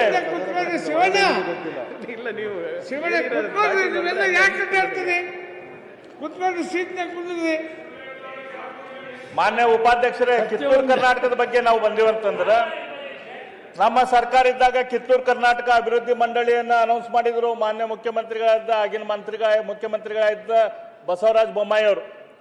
ಇವರು ತಮ್ಮ ಪ್ರಣಾಳಿಕೆಯಲ್ಲಿ ಕಾಂಗ್ರೆಸ್ ಸರ್ಕಾರದವರು ಹೇಳಿದ್ರು ಕಿತ್ತೂರು ಕರ್ನಾಟಕ ಅಭಿವೃದ್ಧಿ ಮಂಡಳಿ ರಚನೆ ಮಾಡಿ 5,000 ಕೋಟಿ ರೂಪಾಯಿ ಮೀಸಲು ಇಡ್ತೇವೆ ಅಂತ ಹೇಳಿದ್ರು ವರ್ಷ. ಎಲ್ಲೈತಿ ಕಿತ್ತೂರು ಕರ್ನಾಟಕ ಅಭಿವೃದ್ಧಿ ಮಂಡಳಿ? ಎಲ್ಲೈತಿ 1 ರೂಪಾಯಿ ಇದ್ರ ಸಂಬಂಧ ಏನಾದ್ರು ತೆಗೆದಿಟ್ಟಾರ? ಏನಾಗೈತಿ? ಈ ಪ್ರಶ್ನೆಯನ್ನು ನಾನು ಸರ್ಕಾರಕ್ಕೆ ಕೇಳಕ್ ಬಿಡ್ತೇನೆ. ಇದು ನಾನು ಹೇಳಿದ್ದಲ್ಲ, ಇವರು ಇದರಲ್ಲಿ ಪ್ರಣಾಳಿಕೆಯಲ್ಲೇ ಹೇಳಿದ್ದು 5,000 ಕೋಟಿ ರೂಪಾಯಿ ಕಿತ್ತೂರು ಕರ್ನಾಟಕ ಅಭಿವೃದ್ಧಿ ಮಂಡಳಿ ಮಾಡ್ತೇವೆ ಅಂತೇಳಿ. ಇದು ಯಾವುದೇ ರೀತಿಯ ಕೆಲಸ ಆಗಿಲ್ಲ. ಕಾರವಾರ ಬಂದರಿಗೆ ಸಂಪರ್ಕ ಕಲ್ಪಿಸುವಂಥ ಎಲ್ಲ ಜಿಲ್ಲೆಗೂ ಕೂಡ ನಾವು ಒಳ್ಳೆ ರಸ್ತೆ ಮಾಡ್ತೇವೆ ಅಂತ ಹೇಳಿದ್ರು. ಮೊನ್ನೆ ನಾನು ಶಿರ್ಸಿಗೆ ಹೋಗ್ಬೇಕಾಯ್ತು. ಶಿರ್ಸಿ ಮೂಲಕ ಕಾರವಾರಕ್ಕೆ ಹೋಗ್ಬೇಕಂದ್ರೆ ಅದು ಶಿರ್ಸಿ ಹುಬ್ಬಳ್ಳಿ ಶಿರ್ಸಿ ರಸ್ತೆ ಹೋಗೋಂಗನೇ ಇಲ್ಲ. ಆ ರೀತಿ ಪರಿಸ್ಥಿತಿ. ಮೇನ್ ರಸ್ತೆಗಳ ಪರಿಸ್ಥಿತಿ ಇವತ್ತು ಈ ಟೈಪ್ ಐತಿ. ಈ ರಸ್ತೆಗಳ ಬಗ್ಗೆ ದಯಮಾಡಿ ಗಮನ ಕೊಡ್ರಿ ಅಂಥೇಳಿ ನಾನು ಸರ್ಕಾರದ ಗಮನವನ್ನು ಸೆಳೆಯಲಿಕ್ಕೆ ಇಚ್ಛೆ ಪಡ್ತೇನೆ ಮಾನ್ಯ ಅಧ್ಯಕ್ಷರೇ. ಇವತ್ತು ನಮ್ಮ ಹುಬ್ಬಳ್ಳಿಯಲ್ಲಿ ಗಂಗೂಬಾಯಿ ಹಾನಗಲ್ ಗುರುಕುಲ ಆಯ್ತು. ತಮಗೆಲ್ಲರಿಗೂ ಗೊತ್ತಿರುವಂಗೆ ಗಂಗೂಬಾಯಿ ಹಾನಗಲ್ ಅವರು ಇಡೀ ದೇಶ ಕಂಡಂಥ ಮಹಾನ್ ಹಿಂದೂಸ್ತಾನಿ ಶಾಸ್ತ್ರೀಯ ಸಂಗೀತದ ಸಂಗೀತಗಾರ. ಅವ್ರದ್ದು ಗುರುಕುಲ ಈ ಸರ್ಕಾರ ಬಂದ ಮೇಲೆ ಬಂದ್ ಮಾಡ್ತು. ಒಂದು ಸಣ್ಣ ಗುರುಕುಲ, ಅದಕ್ಕೆ ಎಷ್ಟು ಬಾಳೆನ್ ದುಡ್ಡು ಬೇಕಾಗಿಲ್ಲ. ಆದರೆ ಇದು ಮೈಸೂರು ಕರ್ನಾಟಕದಲ್ಲಿ ಇತ್ತಂದ್ರೆ ಇದು ಬಂದ್ ಆಗ್ತಿತ್ತು. ನಮ್ಮ ಮಾನ್ಯ ಅಧ್ಯಕ್ಷರೇ, 3 ವರ್ಷ ಆಯ್ತು. ನಮ್ಮ ಮಹೇಶ್ ತೆಂಗಿನಕಾಯಿ ಅವರು ಹಗಲಲ್ಲಿ ಮೇಲಿನ ಮೇಲೆ ಆ ವಿಷಯ ಎತ್ತಾರೆ. ನಾವು ಮೇಲಿನ ಮೇಲೆ ಇದನ್ನ ವಿಷಯ ಹೇಳ್ತಾ ಇದ್ದೇವೆ. ಇನ್ನೂ ತನಕ ಗಂಗೂಬಾಯಿ ಹಾನಗಲ್ ಗುರುಕುಲ ಶುರುವಾಗಿಲ್ಲ. ನಮ್ಮ ಹುಬ್ಬಳ್ಳಿ ಧಾರವಾಡ ಕಾರ್ಪೊರೇಷನ್ಗೆ ಏನು ಸರ್ಕಾರ ಐತಲ್ಲ, ಪಗಾರ ಎಲ್ಲ ಕಾರ್ಪೊರೇಷನ್ಗಳಿಗೆ ನೌಕರರ ಪಗಾರ ಮತ್ತು ಪೆನ್ಷನ್ನು ಸರ್ಕಾರದಿಂದ, ರಾಜ್ಯ ಸರ್ಕಾರದಿಂದ ಕೊಡಬೇಕಂತ ಕೊಡ್ತಾ ಇದೆ. ಆದರೆ ರಾಜ್ಯ ಸರ್ಕಾರ ಮೊನ್ನೊಂದು ಡಿಸಿಷನ್ ತೆಗೆದುಕೊಂಡಿತ್ತು ಹೋದ ವರ್ಷ, ನಾವೆಲ್ಲರದು ಪಗಾರ ಸರ್ಕಾರಿ ನೌಕರ ಪಗಾರಕ್ಕೂ ಏರಿಸ್ತೇವೆ ಅಂಥೇಳಿ. ಸರ್ಕಾರಿ ನೌಕರ ಪಗಾರ ಏರಿಸಿದ ಮೇಲೆ ನಮ್ಮ ಹುಬ್ಬಳ್ಳಿ ಧಾರವಾಡದ ಸಂಬಂಧ ಏನು ತೆಗೆದಿಟ್ಟಿದ್ರು ಅದು ಅಮೌಂಟು, ಅದು ನವಂಬರ್ದಲ್ಲೇನೆ ಖಾಲಿಯಾಗಿ ಹೋಗ್ಬಿಡ್ತು. ನವಂಬರ್ದಕ್ಕೆಲ್ಲ ಖಾಲಿ ಆದಮೇಲೆ ಮುಂದಿನ ತಿಂಗಳದ ಪಗಾರ ಕೊಡಬೇಕಲ್ಲ ಸರ್ಕಾರ, ಅದನ್ನು ಕೊಡಲಿಲ್ಲ. ಅದನ್ನು ಕೂಡ ನಮ್ಮ ಆ ಕಾರ್ಪೊರೇಷನಿಂದ ರೆಗ್ಯುಲರ್ ಟ್ಯಾಕ್ಸ್ ಅಮೌಂಟ್ದಿಂದ ನಾವು ಹೊಂದಿಸುವಂಥ ಪರಿಸ್ಥಿತಿ ಬಂತು. ಈ ರೀತಿಯ ಅನ್ಯಾಯ ನಮಗೆ ಹುಬ್ಬಳ್ಳಿ ಧಾರವಾಡಕ್ಕಾಗಲಿ, ಬಳ್ಳಾರಿಗಾಗಲಿ, ಗುಲ್ಬರ್ಗಕ್ಕಾಗಲಿ, ಬೆಳಗಾಮಕ್ಕಾಗಲಿ ಸರ್ಕಾರದಿಂದ ಆಗ್ತಾ ಇದೆ. 24/7 ನಮ್ಮಲ್ಲಿ ನಡೆದಿದೆ. ಅದು ಕೆಲಸ ಅದು ಯಾವಾಗ ಮುಗಿತಿತ್ತೋ ಸರ್ಕಾರಕ್ಕೆ ಗೊತ್ತು. ನಾನು ನೋಡ್ತಾ ಇದ್ದೆ ಜೋಗ್ ಫಾಲ್ಸ್ದಲ್ಲಿ, ಈ ಜೋಗ್ ಫಾಲ್ಸಿಗೆ 150 ಕೋಟಿ ರೂಪಾಯಿ ಕೊಡ್ತೀವಿ ಅಂಥೇಳಿ ಸರ್ಕಾರ ಹೇಳಿತ್ತು. ಆ 150 ಕೋಟಿ ರೂಪಾಯಿ ಜೋಗ್ ಫಾಲ್ಸಿಗೆ ಎಲ್ಲೈತು ಏನು? ಜೋಗ್ ಫಾಲ್ಸ್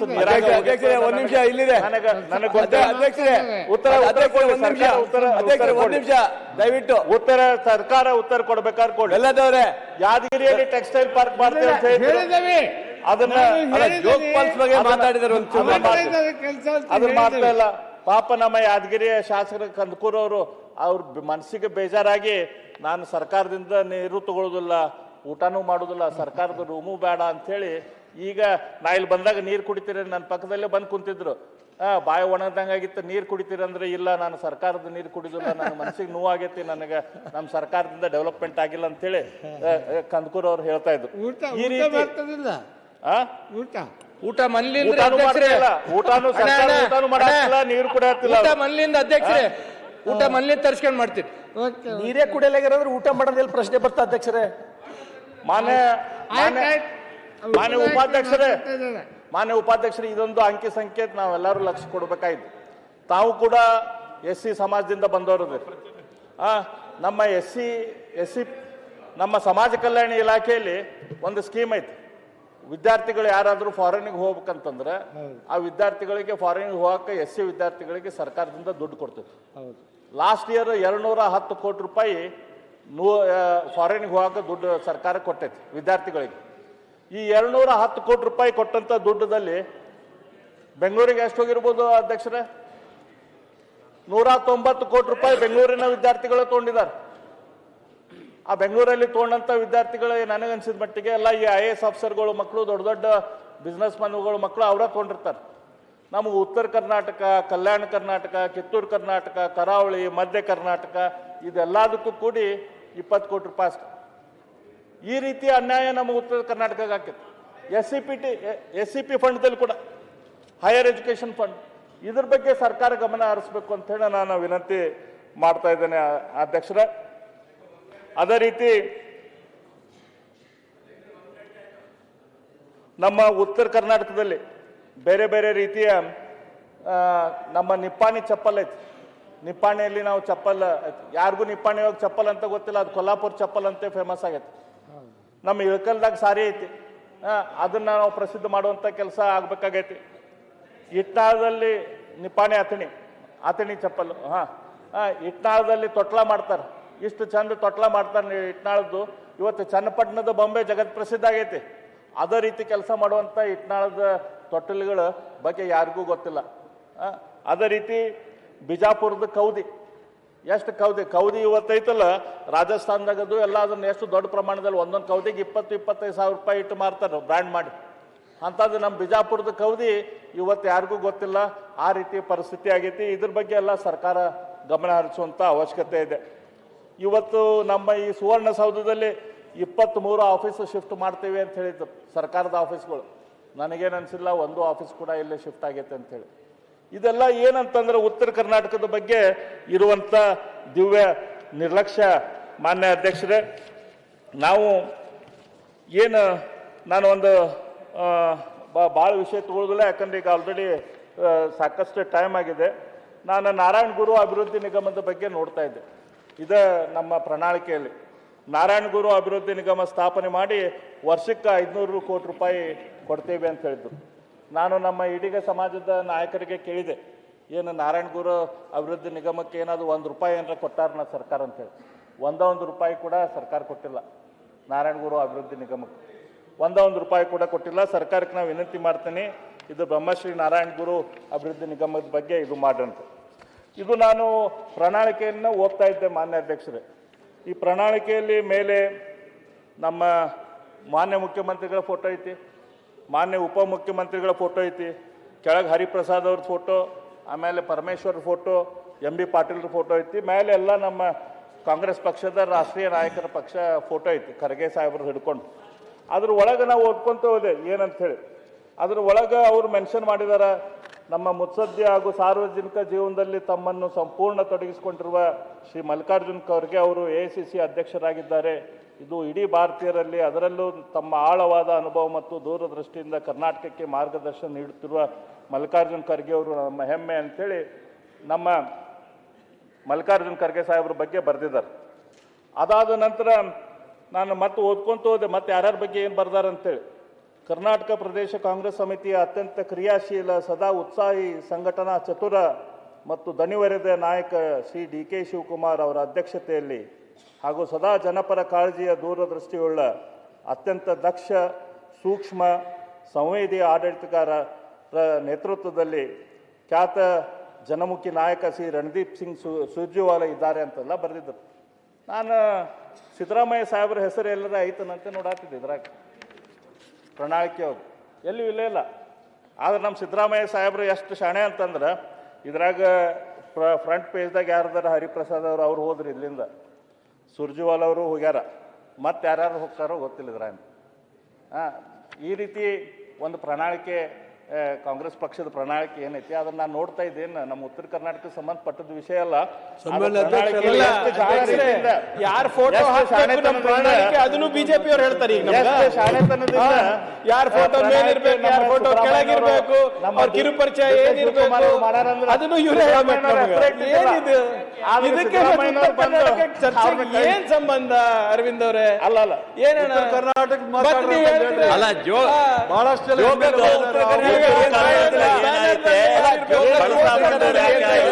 ಕೃಷ್ಣ ಯಾಕ ಇಲ್ಲ ಹೆಂಗ್ ಮೇಕೆತ್ಬೇಕು ಮಾತಾಡ್ರಿ.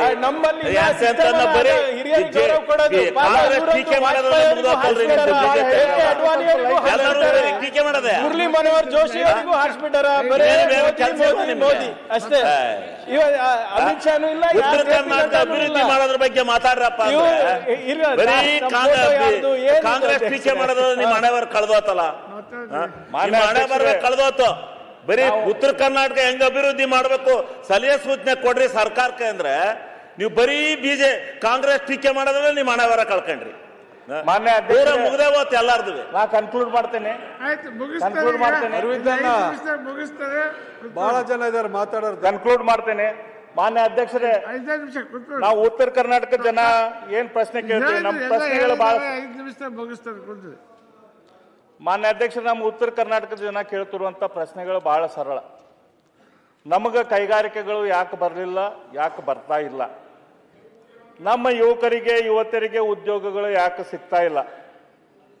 ನಮ್ಮ ಜಿಲ್ಲೆಗಳು ಯಾಕೆ ಹಿಂದುಳಿದ ಪಟ್ಟಿಯಲ್ಲಿ ಉಳಿದಾವು? ಎಲ್ಲ ಇನ್ವೆಸ್ಟ್ಮೆಂಟು ದಕ್ಷಿಣ ಕರ್ನಾಟಕಕ್ಕೆ ಯಾಕೆ ಹೋಗ್ತೈತೆ? ನಮ್ಮ ನೀರಾವರಿ ಯೋಜನೆಗಳು ಯಾಕೆ ಪೂರ್ತಿಗೊಳ್ತಾ ಇಲ್ಲ? ಆರೋಗ್ಯ ಚಿಕಿತ್ಸೆಗೆ ನಾವು ಇನ್ನೂ ತನಕ ಬೆಂಗಳೂರಿಗೆ ಯಾಕೆ ಹೋಗ್ಬೇಕಾಗುತ್ತದೆ? ನಾವೇನು ಮಲ್ತಾಯಿ ಮಕ್ಕಳ? ನಾವೇನು ಕುಂತಿ ಮಕ್ಕಳ? ನಮಗೆ ಯಾಕೆ ನ್ಯಾಯ ಇಲ್ಲ? ನಮಗೆ ಯಾವಾಗ ನ್ಯಾಯ ಸಿಗ್ತೈತಿ? ಇದು ನಮ್ಮ ಪ್ರಶ್ನೆಗಳ ಮಾನ್ಯ ಅಧ್ಯಕ್ಷರೇ. ಪ್ರತಿಯೊಂದು ಬಾರಿ ಇಲ್ಲಿ ಅಧಿವೇಶನ ನಡೆದಾಗ ಕೂಡ ಭಾಳ ಅಪೇಕ್ಷೆ ಇಟ್ಕೊಂಡು ನಾವೆಲ್ಲ ಬರ್ತೇವೆ. ನಾವು ಅಷ್ಟೇ ಅಲ್ಲ, ಇಡೀ ಉತ್ತರ ಕರ್ನಾಟಕ ಜನ ಅಪೇಕ್ಷೆಯಿಂದ ಸರ್ಕಾರದ ಕಡೆ ನೋಡ್ತಿರ್ತಾರೆ. ಹಾಗಾಗಿ ಸರ್ಕಾರ ಕಣ್ಣು ತೆಗೆಯುವಂಥದ್ದು, ದೊಡ್ಡ ಪ್ರಮಾಣದ ಕಣ್ಣು ತೆಗೆಯುವಂಥ ಅವಶ್ಯಕತೆ ಇದೆ. ಏನದು 1% ಕಡಿಮೆ ಅಮೌಂಟು ನಮ್ಮ ಉತ್ತರ ಕರ್ನಾಟಕಕ್ಕೆ ಕೊಟ್ಟು ನಾವೇನೋ ಕೊಟ್ಟೇವೆ ಅಂತೇಳಿ ತಪ್ಪು ಕಲ್ಪನೆಯಲ್ಲಿ ಅದರ ಆ ಕಲ್ಪನೆ ಸರ್ಕಾರದ ಕಲ್ಪನೆ ಹೋಗುವಂಥ ಅವಶ್ಯಕತೆ ಇದೆ. ಈ ಸರ್ಕಾರ ಕುಂತಿರುವಂಥ ಉತ್ತರ ಕರ್ನಾಟಕದ ಇಂಜಿನ್ ಚಾಲೂ ಆಗ್ಬೇಕಂದ್ರೆ ಭಾಳ ದೊಡ್ಡ ಪ್ರಮಾಣದ ಶಕ್ತಿ ಸರ್ಕಾರದಿಂದ ವಿನಿಯೋಗ ಆಗಬೇಕಾಗಿದೆ ಅಂಥೇಳಿ ನಾನು ಕಳಕಳಿಯಿಂದ ವಿನಂತಿ ಮಾಡಿಕೊಂಡು, ಉತ್ತರ ಕರ್ನಾಟಕದ ಈ ಏನು ಚರ್ಚೆಗಳು ಹಿಂದಾಗಿದ್ದಾವ ಅಥವಾ ಇವತ್ತಿಗೂ ಕೂಡ ಈ ಅಧಿವೇಶನದಲ್ಲಿ ಕೂಡ ಏನು ಆಗ್ತಿದ್ದಾವ, ಇದರದೆಲ್ಲಾರ್ದು ಒಂದು ಕನ್ಸಾಲಿಡೇಟೆಡ್ ಒಂದು ಲಿಸ್ಟನ್ನು ಮಾಡಿ ಆ ಕನ್ಸಾಲಿಡೇಟೆಡ್ ಲಿಸ್ಟ್ ಪ್ರಕಾರ ಯಾವುದು ಆಗಿದಾವ ಅಥವಾ ಮುಂದೆ ಏನೋ ಆಗಬೇಕಾಗಿದ್ದು ಅದಕ್ಕೆ ಬೇಕಾದಂಥ ಪ್ಲ್ಯಾನ್ ಆಫ್ ಆ್ಯಕ್ಷನನ್ನು ಕೂಡ ತಾವು ಮಾಡಿರಿ ಅಂಥೇಳಿ ವಿನಂತಿ ಮಾಡಿಕೊಂಡು ನನ್ನ ಉತ್ತರ ಕರ್ನಾಟಕದ ಬಗ್ಗೆ ನನ್ನ ಚರ್ಚೆಗೆ ಅವಕಾಶ ಕೊಟ್ಟಿದ್ದಕ್ಕೆ ವಂದನೆಗಳನ್ನು ಹೇಳಿ ನಾನು ಮಾತು ಈಗ ನ್ಯೂಸ್ ಫಸ್ಟ್ ನಿರ್ಭೀತಿಯಿಂದ ನಿಮ್ಮ ಪರವಾಗಿ.